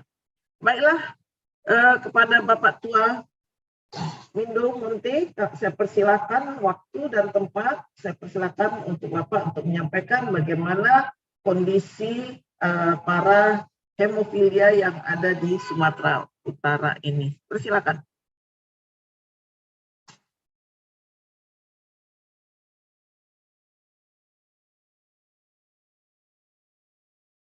Silakan Pak Tua, masih mute, masih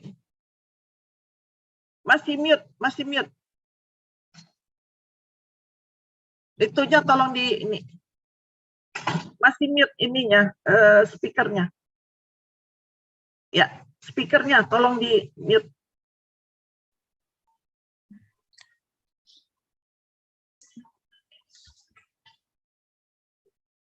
Baik, selamat siang untuk kita semua keluarga besar hemofilia Sumatera Utara.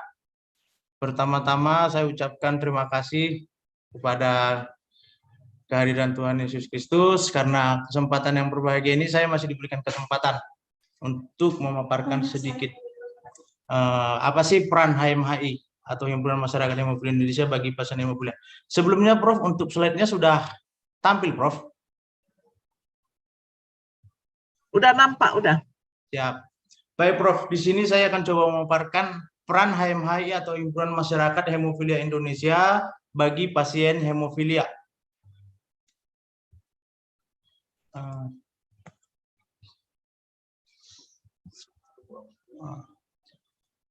Sebelum yang pertama yang perlu kita ketahui itu apa sih HMHI, kan begitu Prof. Di sini HMHI adalah Himpunan Masyarakat Hemofilia Indonesia sebagai salah satu upaya untuk memasyarakatkan hemofilia. Di mana HMHI ini juga merupakan suatu wadah perpanjangan tangan antara masyarakat hemofilia atau keluarga besar hemofilia dengan tim dokter yang ada di rumah sakit yang melayani hemofilia. Tidak lupa juga HMHI ini juga membuat suatu website yang untuk mengetahui seperti apa sih hemofilia itu pada umumnya, begitu Prof. Makanya bisa dilakukan untuk daripada situs www.hemofilia.org.id, di mana untuk yang namanya hemofilia ini Prof, untuk secara Indonesia, di seluruh Indonesia juga sudah ada melalui akun Hemofilia Indonesia dan jejaring sosial. Terus untuk memberikan dukungan maupun saling berkomunikasi, begitu juga dengan HMHI Sumat. Yang artinya Prof, yang artinya untuk keluarga besar hemofilia seluruh Indonesia, dengan bantuan dari WFH Prof, HMHI ini pun dapat menyebarkan untuk mengembangkan apa itu hemofilia melalui leaflet, buku-buku, maupun melaksanakan presentasi langsung ke sekolah-sekolah. Dengan cara ini diharapkan guru dan teman-teman penderita hemofilia dapat mengerti keadaan yang dialami si penderita. Next berikutnya, karena HMHI ini tidak mempunyai struktur, makanya untuk di hemofilia Sumatera Utara sama Sumatera Utara mempunyai struktur yang setelah disahkannya melalui HMHI pusat, yang dimana di sini ada strukturnya. Yang pertama itu ada pembina selaku pembina dari HMHI Sumatera Utara, yang dimana Prof Bidasari. Untuk ketua ada saya pribadi Tua Windu Munti, wakil ketua ada Denis Arianto Umbo, sekretaris ada Bernali Tumanggor, bendahara ada Muhammad Soleh.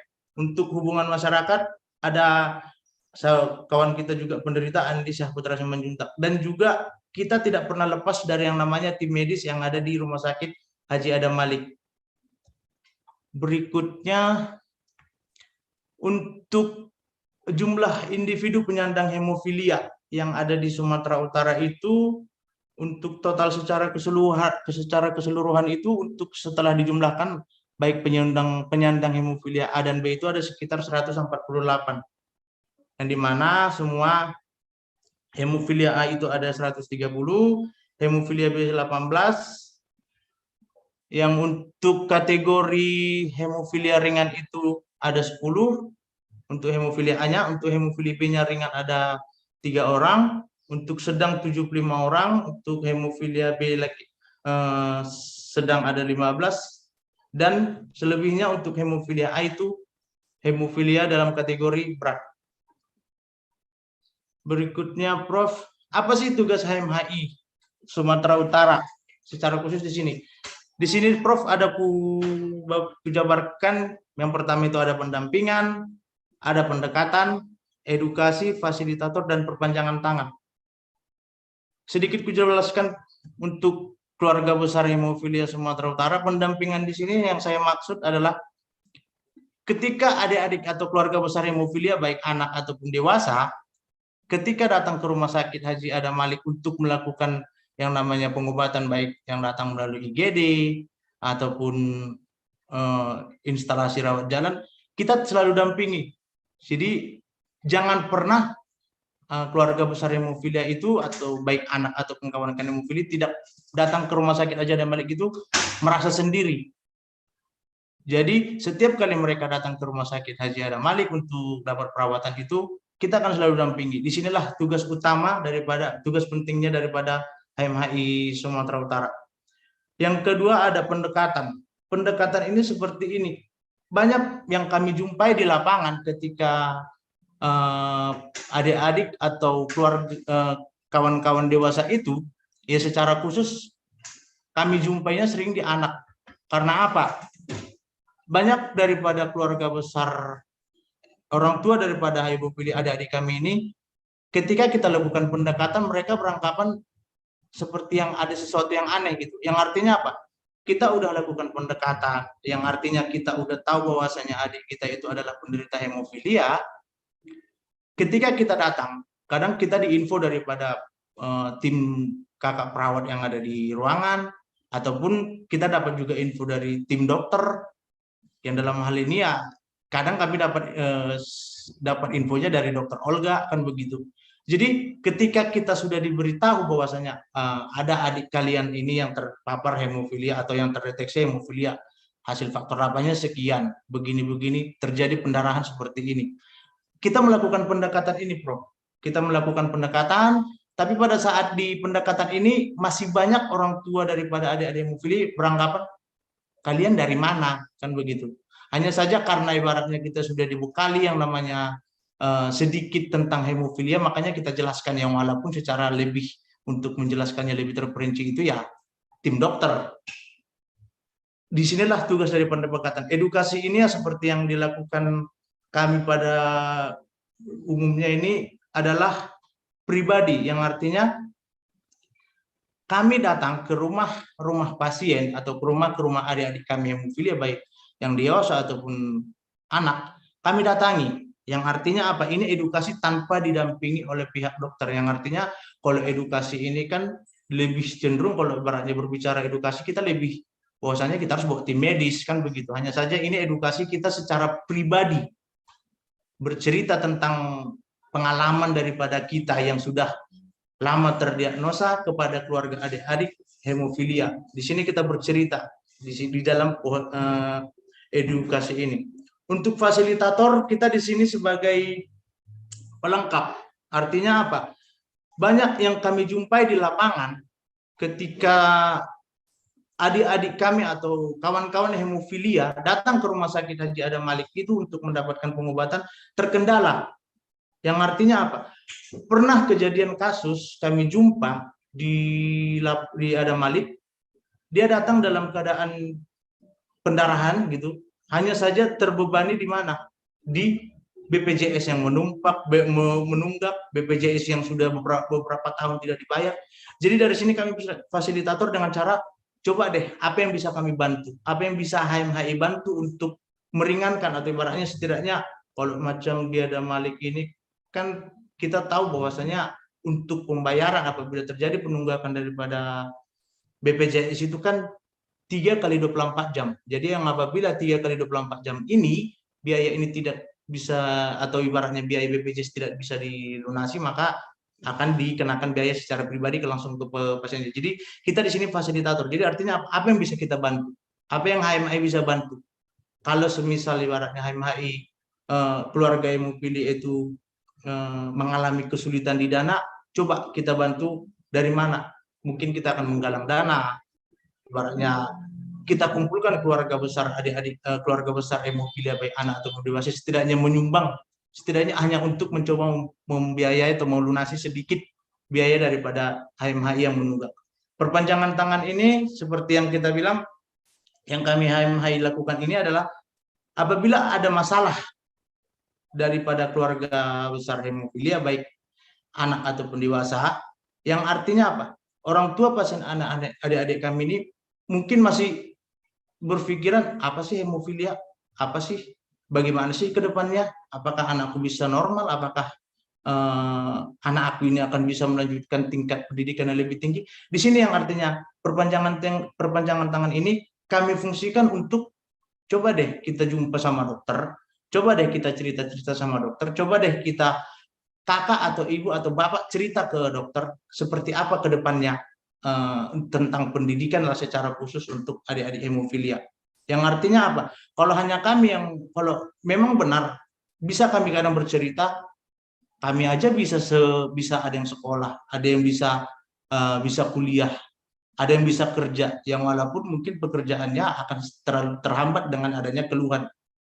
Tapi di sini sebagai perpanjangan tangan fungsi daripada HMHI ini adalah untuk membantu sedikit pemikiran daripada orang tua anak tentang pertanyaan-pertanyaan yang banyak di pikirannya, sehingga tidak menutup kemungkinan yang artinya adik-adik daripada hemofilia ini jadi seperti terhenti hanya karena pas waktu tadi sakit bengkak udah deh berhenti sekolah, atau ibaratnya pada saat terjadi pendarahan opname beberapa hari di rumah sakit, mata pelajaran tertinggal atau ada yang lain sebagainya. Disinilah fungsi daripada HMHI. Tugasnya HMHI yang sampai saat ini masih terlaksana dengan baik. Hanya saja masih banyak kendala-kendala yang masih kami jumpai di lapangan, yang artinya nanti kalau ada waktu momen bersama lagi bisa kita ceritakan di sana. Harapan HMHI yang daripada yang kami inginkan di sini adalah, pertama, kami harapan HMHI terhadap tim medis itu selalu ada untuk keluarga besar HMHI Sumatera Utara, baik dalam pelayanan kesehatan maupun dukungan moral. Yang artinya apa? Ketika adik-adik kami atau kawan-kawan hemofilia itu sudah terkena yang namanya pendarahan, baik pendarahan di kepala, pendarahan di lutut, pendarahan di perut, maaf cakapnya sampai kencing berdarah atau BAB berdarah, disinilah kami minta tolong, kami sebagai tim medis, kami meminta uluran tangan supaya ibaratnya kami seperti direspon dengan cepat. Sehingga apa? Adik-adik kami, keluarga besar hemofilia Sumatera Utara dapat merasakan yang namanya pelayanan untuk hemofilia itu dengan maksimal. Karena kadang memang kembali ke orang tua.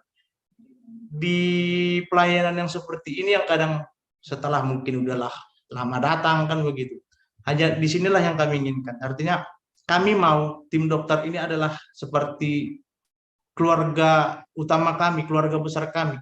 Yang artinya ketika kami butuh, ketika kami ingin pertolongan secara cepat, kami bisa berkoordinasi dengan tim medis. Untuk keluarga hemofilia, kami harapan HMHI meningkatkan tingkat kesadaran keluarga besar HMHI Sumut untuk membawa adik kami untuk datang ke pelayanan kesehatan. Yang artinya apa? Masih banyak sampai detik ini tingkat kesadaran daripada orang tua adik-adik kami hemofilia, ketika adik-adik kami hemofilia ini jarang yang namanya pembengkakan, jarang yang namanya pendarahan. Udah deh, nanti aja. Udah deh, tunggu deh bentar, udah deh.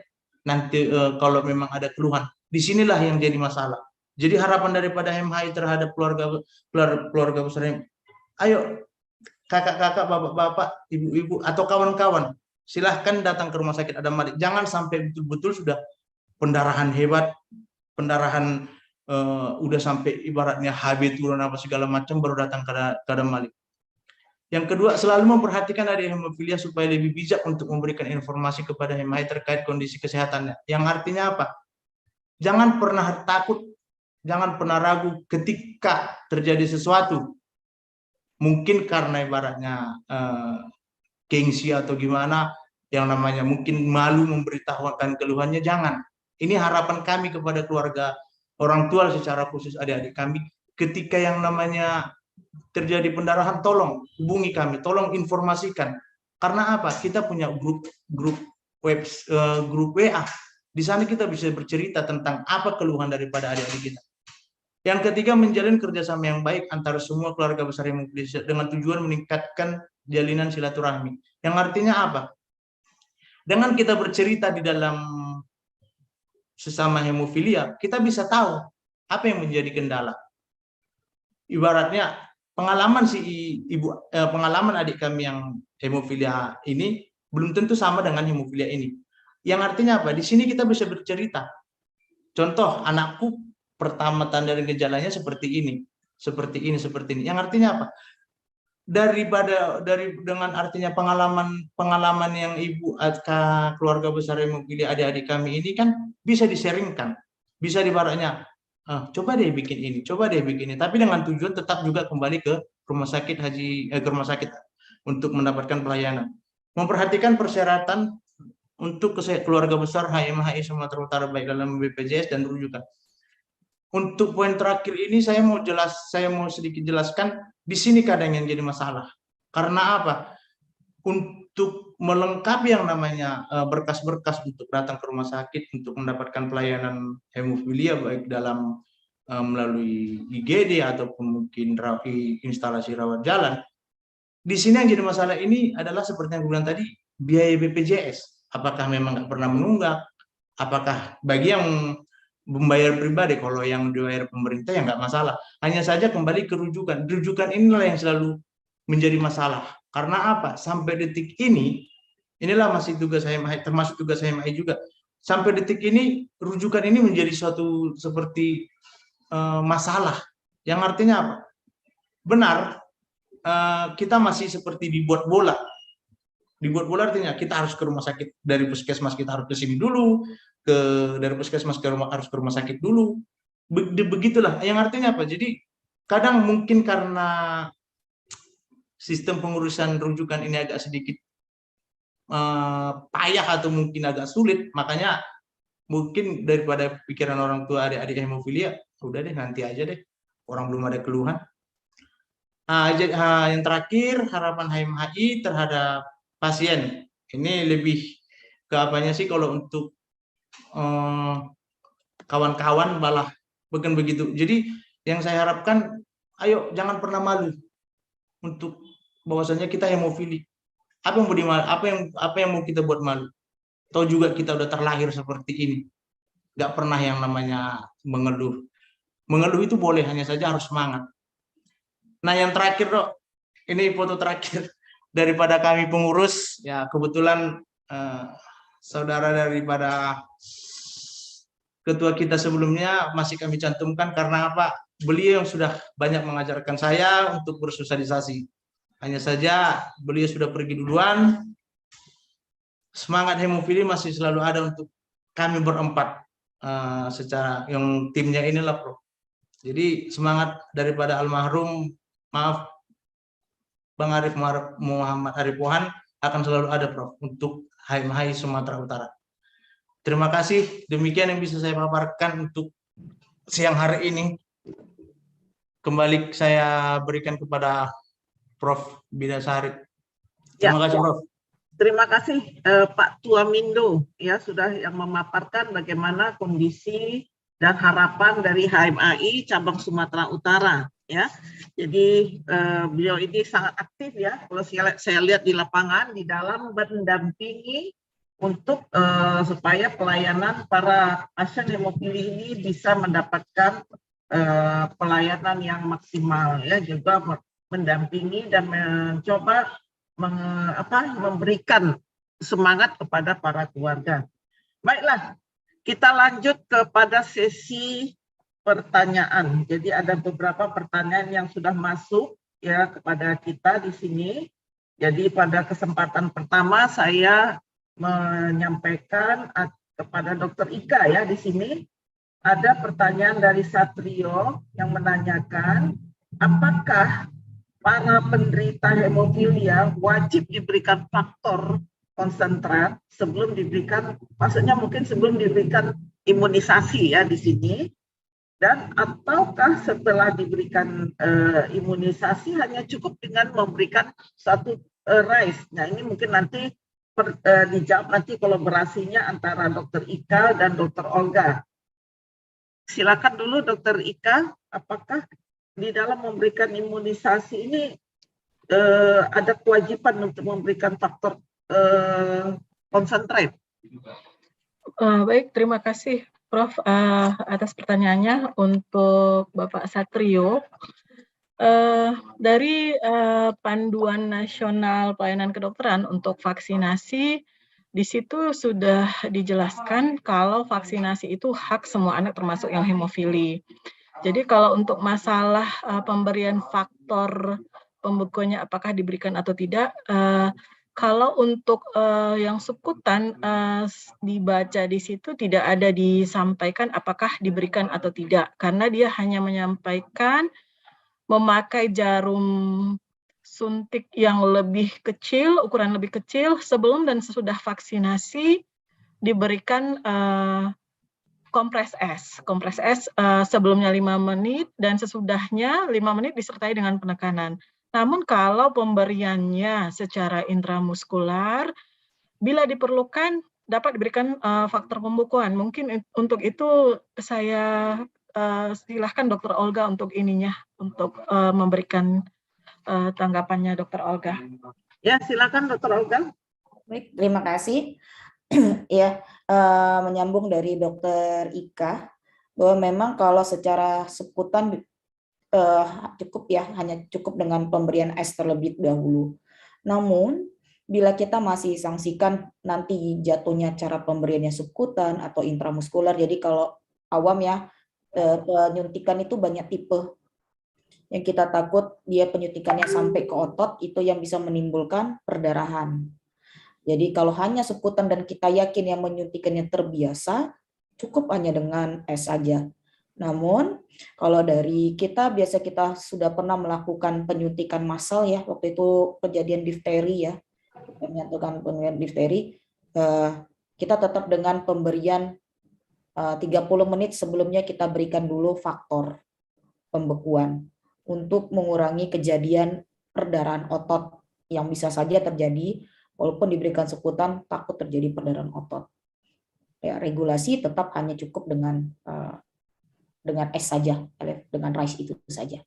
Mungkin itu saja dari saya. Terima kasih Dr. Ika dan Dr. Olga. Mungkin anjuran saya kalau untuk imunisasi atau dan lain-lainnya sebaiknya para penderita atau orang tua penderita ini membawanya ke dokter ya anak di pusat, mungkin di Adam Malik atau di rumah sakit USU ya yang mempunyai kompetensi di dalam pemberian vaksin ini, atau juga kepada dokter spesialis anak ya yang sudah mendapat pelatihan ya dari Dokter Ika dari bagian tumbuh kembang di dalam hal penyuntikan tersebut. Ya mungkin itu ya tambahan dari saya ya. Nah, apakah setelah penyuntikan ini perlu dilakukan tindakan RICE, Dr. Olga? Baik, terima kasih Prof. Jadi kalau kita lihat regulasi tersebut, baik di PNPK maupun panduan dari HMHI Pusat, bahwa memang setelah suntikan dikompres lagi, diberikan kompresor lagi di tempat yang dilakukan penyuntikan tersebut. Gitu. Jadi untuk mengurangi terjadinya bengkak juga. Ya, jadi langkah-langkah tersebut tetap harus dilakukan. Mungkin itu perlu disampaikan ya Pak Tua untuk para keluarga hemofilia ya, jadi supaya nanti jangan kita mendapatkan efek samping daripada imunisasi yang kita berikan. Jadi tidak ada kontraindikasi di dalam hal ini, cuman cara penyuntikan dan persiapannya itu harus diperhatikan ya.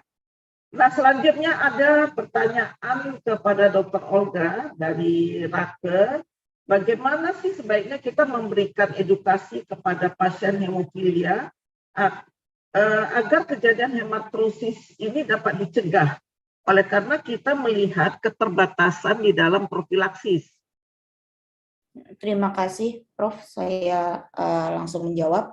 Jadi bukan keterbatasan profilaksis, bahwa memang saat ini sistem kesehatan kita untuk hemofili belum menganut profilaksis, tapi masih menganut untuk on demand.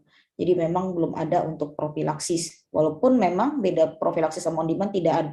Bedanya hanya di dosis sama di frekuensi. Nah, bagaimana kita mencegah?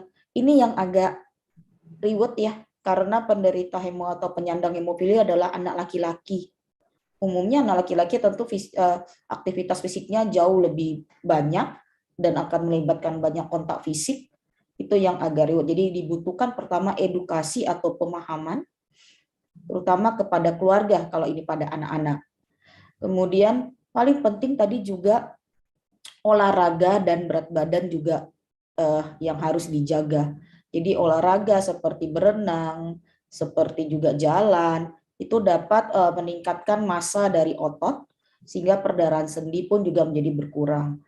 Nah, juga adalah berat badan juga harus dijaga, seperti tadi dari Dr. Windra, karena berat badan yang berlebih itu dapat menimbulkan resiko terjadinya perdarahan pada sendi juga lebih besar daripada anak yang berat badannya tidak berlebih. Jadi dari saya pertama edukasi, yang kedua juga dijaga polanya, baik pola makannya, pola aktivitasnya. Mungkin itu dari saya, Pak.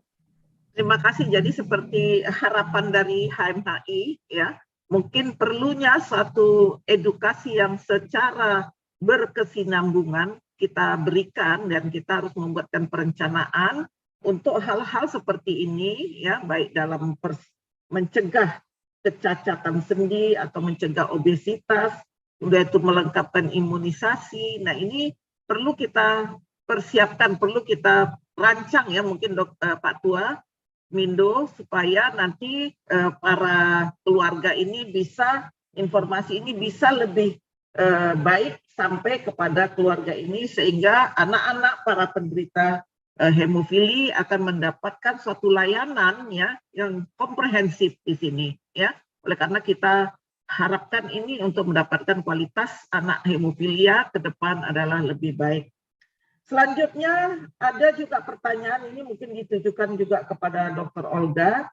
Bagaimana seorang penderita hemofilia ingin berkeluarga? Apakah calon istrinya perlu di-screening?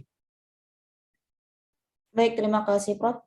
Iya, screening diperlukan, apalagi untuk seorang yang memang jelas laki-laki itu adalah memang penyandang hemofilia.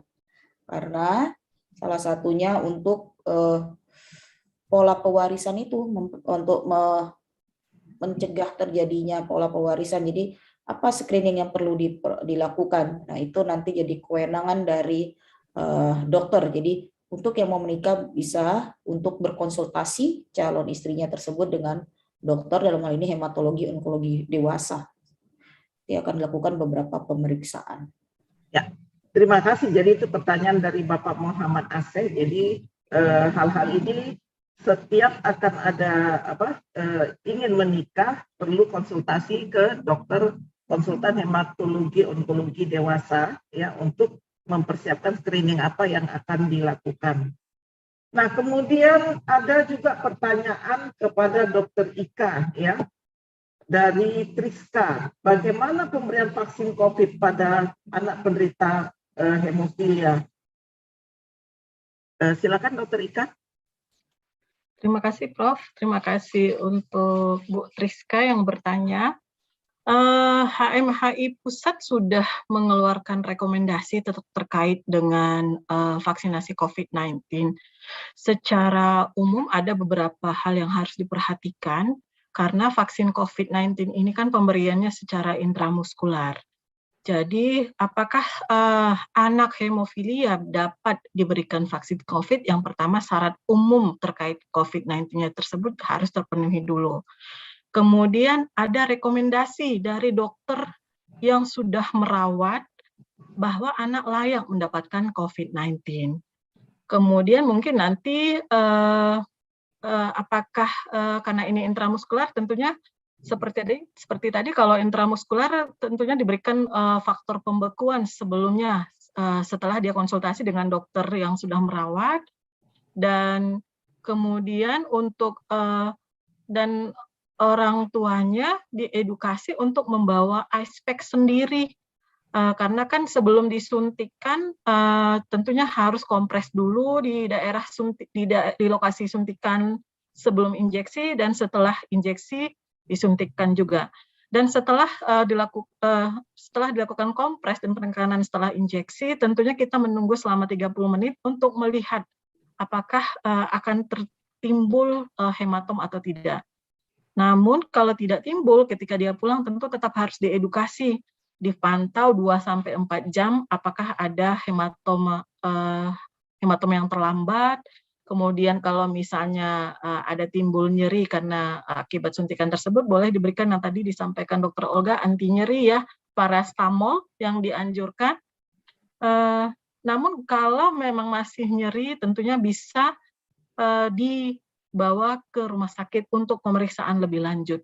Mungkin Dr. Olga bisa menambahkan lebih lanjut untuk yang lainnya, Dok?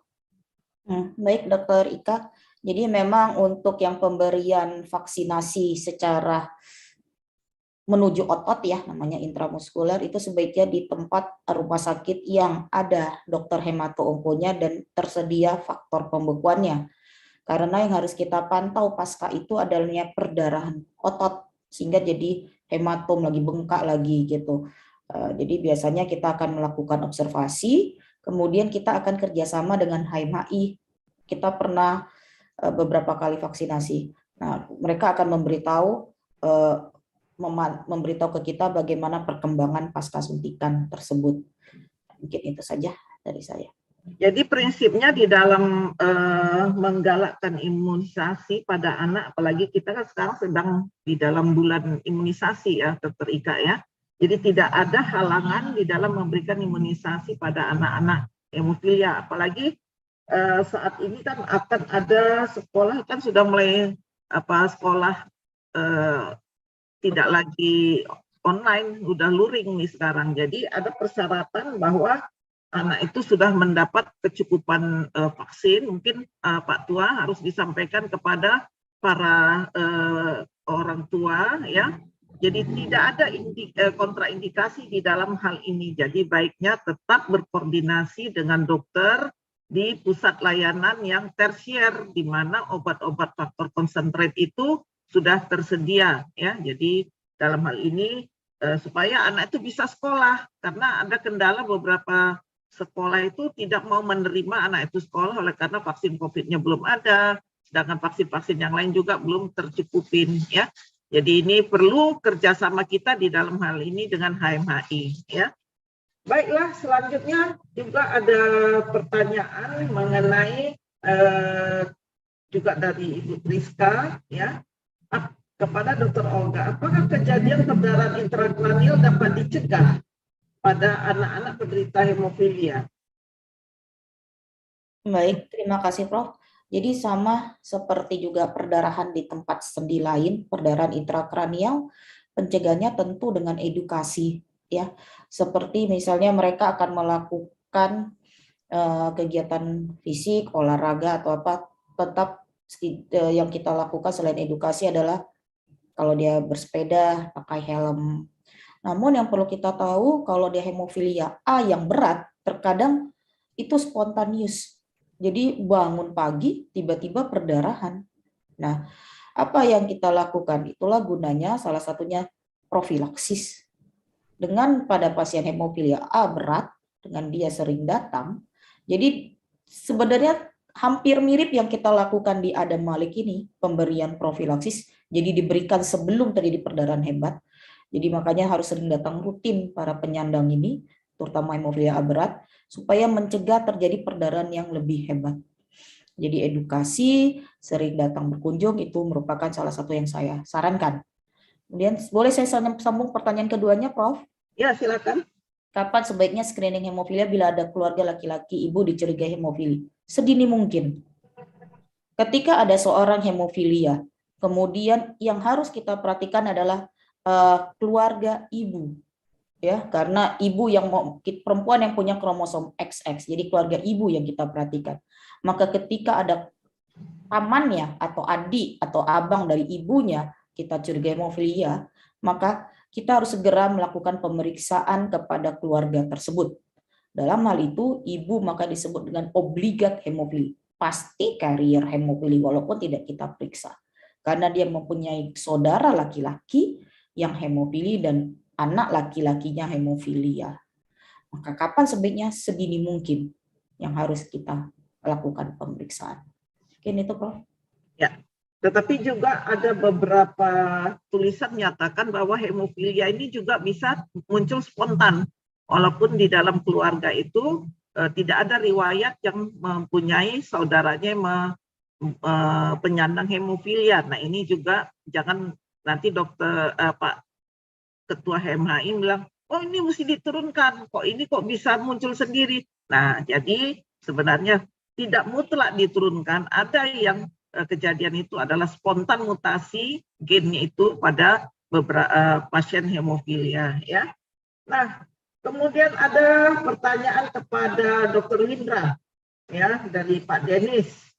Jika suatu keluarga dengan genetik obesitas dan kemudian di dalam keluarganya ada penyandang hemofilia, bagaimana penyandang hemofilia tersebut dapat mencegah, ya, kemungkinan obesitas itu? Dan kalau sudah terjadi obesitas bisa dikurangi. Jadi ada dua masalah, mencegah obesitas pada penderita hemofilia, dan kemudian kalau sudah terjadi hemofilia, bagaimana upaya yang untuk mengurangi, menurunkan berat badan tersebut. Silakan Dr. Windra. Ya, terima kasih Prof. Bidasari, terima kasih Pak Denis atas pertanyaannya. Izinkan saya menjawab. Nah, memang benar bahwa anak yang lahir dari orang tuanya yang dua-dua memang ada obesitas, memang kan obesitas ini kan dipengaruhi oleh gen, malah yang gennya itu yang mempengaruhi ada banyak sih, puluhan. Benar, berkemungkinan untuk obesitas pada anak yang orang tuanya kedua-duanya obesitas memang lebih besar. Nah, bagaimana cara kita mencegahnya? Nah, itu tadi kita dari kecil ya, kita biasakan untuk pola hidup yang sehat. Itu yang mencegah ya. Tadi misal dari kecil dianjurkan untuk ASI eksklusif, mendapatkan MPASI yang benar ya, terus tidak memberikan makanan sebagai hadiah, tidak memberikan makanan dengan lemak tinggi ataupun gula tinggi dari kecil. Nah, itu salah satu upaya kita untuk mencegah obesitas. Nah, bagaimana kalau sudah terjadi untuk menguranginya? Yaitu tadi, kalau sudah terjadi kita udah tata laksana namanya ya, bukan lagi pencegahan. Nah, kalau untuk tata laksana sudah terjadi obesitas, itu tadi salah satu dengan pengaturan diet. Mungkin anaknya tadi kita hitung dulu kebutuhan kalori, bukan kebutuhan, kalori yang masuk per hari ya, kita hitung berapa sih yang masuk, berapa ribu kalori. Nah, bisa kita kurangi. Ya, kita kurangi pelan-pelan sampai kita mencapai target kebutuhan kalori sesuai dengan berat badan idealnya. Jadi memang benar bahwa itu dipengaruhi oleh keturunan, namun tetap bisa kita cegah dengan pola hidup yang sehat dan tadi aktivitas fisik yang benar. Mungkin itu Prof untuk Pak Denis. Saya tadi tertarik dengan paparan Dr. Indra mengenai pilar ya, pilar pencegahan tadi ya. Iya, Prof. Kemudian ada traffic light ya. Traffic light diet. Jadi traffic light diet. Ada merupakan salah satu upaya kita mungkin, Dr. Iya, benar, Prof. Bahkan mungkin bukan hanya anak obesitas, kita pun yang tidak ada hemofilia atau penyakit lain itu pun harus kita jalankan, Prof. Ya, jadi mungkin ini mesti kita pahamkan benar ya, mungkin Dr. Windra untuk kita semua ya, Dr. Windra. Iya, Prof. Iya, benar, Prof. Mempunyai kualitas hidup yang lebih baik ya, Dr. Windra ya. Iya, benar, Prof. Lihat pilar dan traffic light ini, waduh ini perlu dipelajari lebih mendalam ini nampaknya ya. Iya, Prof. Ya.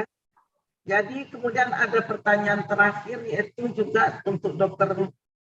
Windra ini nampaknya dari Pak Mirci, yaitu Pada slide dijelaskan anak dengan hemofilia usia lebih dari 10 tahun dijumpai dengan indeks massa tubuh yang lebih tinggi dibanding dengan anak usia yang kurang 10 tahun. Apakah ada faktor ini berhubungan dengan kepatuhan si anak itu mendapatkan faktor konsentrate, maksudnya mungkin profilaksis, atau ada hubungannya dengan derajat hemofili? Iya, iya.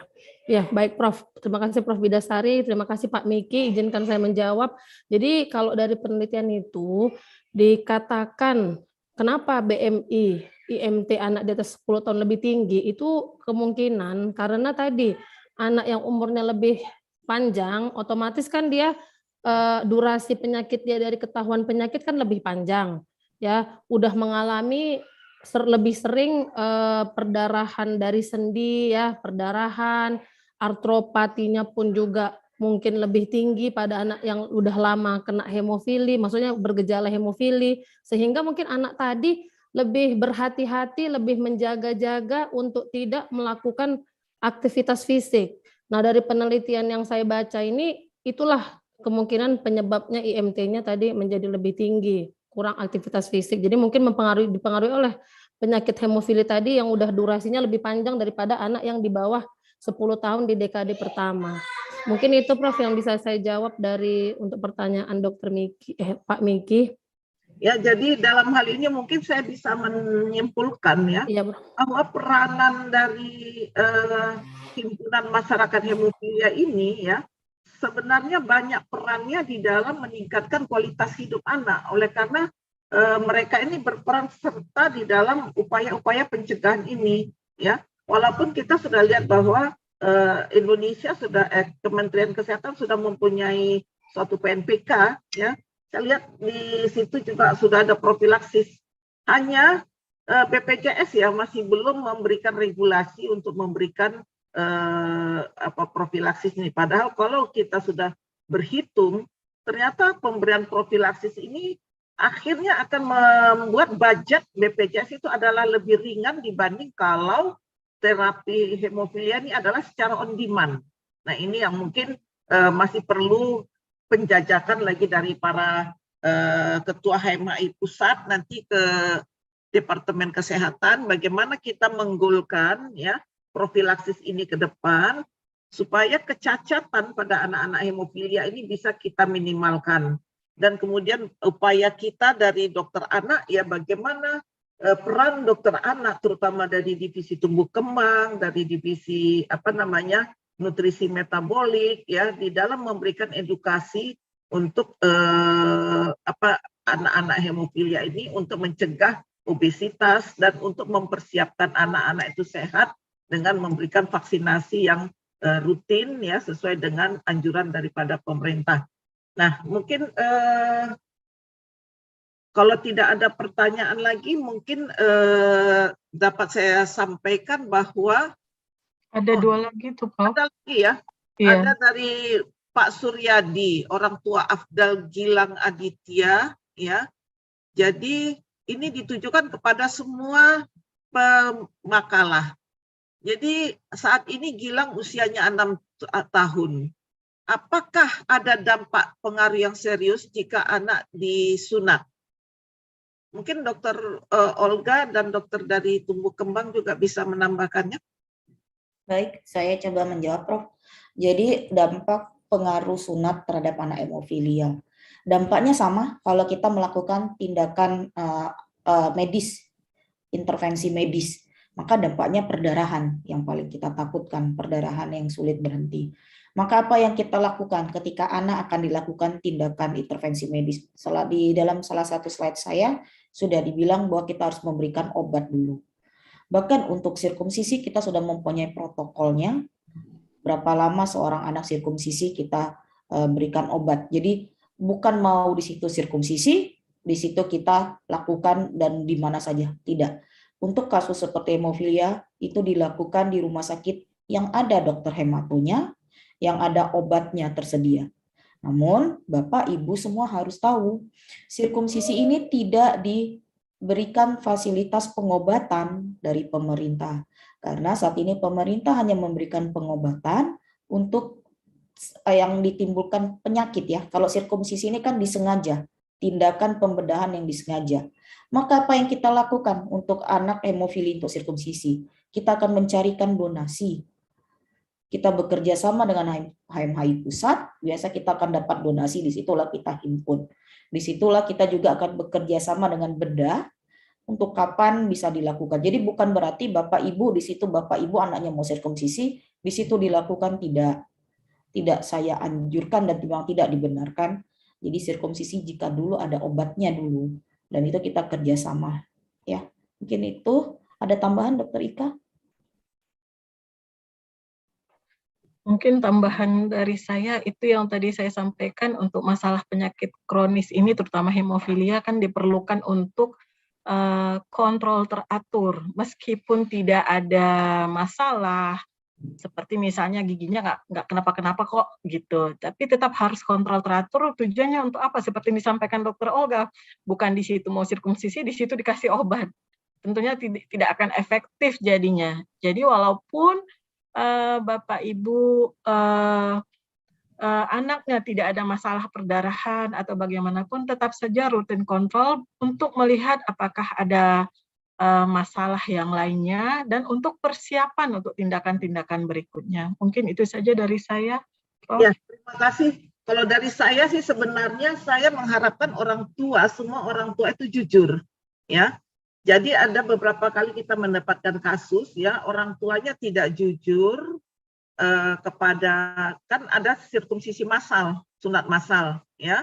Jadi tidak disampaikan bahwa ada riwayat ya perdarahan yang sulit berhenti di keluarganya. Anak dibawa ke sunat massal tersebut, ujungnya adalah perdarahan. Itu ada kasus kita yang terakhir masuk ya. Nah, disinilah sebenarnya peranan orang tua di dalam mengamati anak-anak tersebut. Jadi sepertinya walaupun hemofilia dikatakan adalah penyakit diturunkan, tetapi ada 30% gen ya, terjadi mutasi gen yang akan bisa menyebabkan terjadinya hemofilia. Maka itu riwayat perdarahan ini penting sekali ya ini supaya dan juga kepada dokter-dokter yang melayani di pusat-pusat sirkumsisi juga berhati-hati dan jangan lupa untuk melakukan anamnesis ini lebih rinci. Ya, jadi kita terakhir ada dapat kasus kita di Adam Malik ya, pasca sirkumsisi. Kemudian mengenai batasan maksimal berobat, sebenarnya di BPJS ini kalau menurut saya batasannya itu sebenarnya pemberian obat itu tergantung kepada tingkat daripada keparahan. Jadi tidak ada batasan maksimal di sini bagaimana kita memberikan treatment yang maksimal sebenarnya ya. Jadi sebenarnya ini merupakan hal yang perlu dicamkan oleh para Bapak Ibu bahwa hanya BPJS lah yang mau memberikan terapi pada penyakit kongenital, terutama pada hemofilia dan thalassemia. Tidak ada satu asuransi swasta pun yang mau menanggung penyakit tersebut. Dan perlu saya sampaikan ya, pengeluaran BPJS untuk hemofilia dan thalassemia ya ini sudah yang 5 terbanyak. Jadi kalau ada tingkat 1 adalah kardiovaskuler, kemudian nanti ada penyakit stroke dan kemudian kanker. Nah, nanti yang menempati 4-5 itu adalah hemofilia dan rankingnya hemofilia dan thalassemia. Ya, jadi ini yang membuat beban BPJS itu cukup berat ya, oleh karena di undang-undang kita bahwa kesehatan kita adalah merupakan tanggung jawab negara. Nah, ini yang merupakan hal, jadi bersama-samalah kita mungkin dari HMHI ya, bagaimana kita menindaklanjutinya supaya orang tua mempunyai kartu BPJS dan membayar BPJS itu, kalau itu BPJS-nya mandiri, jangan sampai nunggak-nunggak lagi ya Pak Tua ya, Pak Tua Mindo, itu yang harapan saya ya. Mungkin kalau tidak ada lagi pertanyaan karena waktu sudah akhir ya, jadi kita mungkin akan mengucapkan terima kasih kepada para pemakalah, Dr. Olga, Dr. Ika, Dr. Windra, dan Pak Tua Mindo yang sudah memberikan sajian yang sangat komprehensif ya di dalam penanganan pasien-pasien hemofilia untuk mendapatkan kualitas hidup anak hemofilia yang terbaik ya. Jadi tujuan kita di dalam penanganan kasus-kasusnya adalah bagaimana kualitas hidup itu adalah yang terbaik untuk mendapatkan seorang anak yang mempunyai masa depan yang gemilang seperti tujuan negara kita. Baiklah, pada kesempatan ini saya ucapkan terima kasih kepada IDAI ya yang sudah memberikan kesempatan kepada kita untuk baik IDAI cabang Sumatera Utara maupun PP IDAI yang sudah memfasilitasi webinar awam ini sehingga acara ini berlangsung dengan sangat baik ya, dengan memberikan asupan-asupan ilmu yang cukup sangat komprehensif di dalam upaya kita meningkatkan kualitas hidup anak hemofilia. Dengan ini saya ucapkan terima kasih. Saya akhiri dengan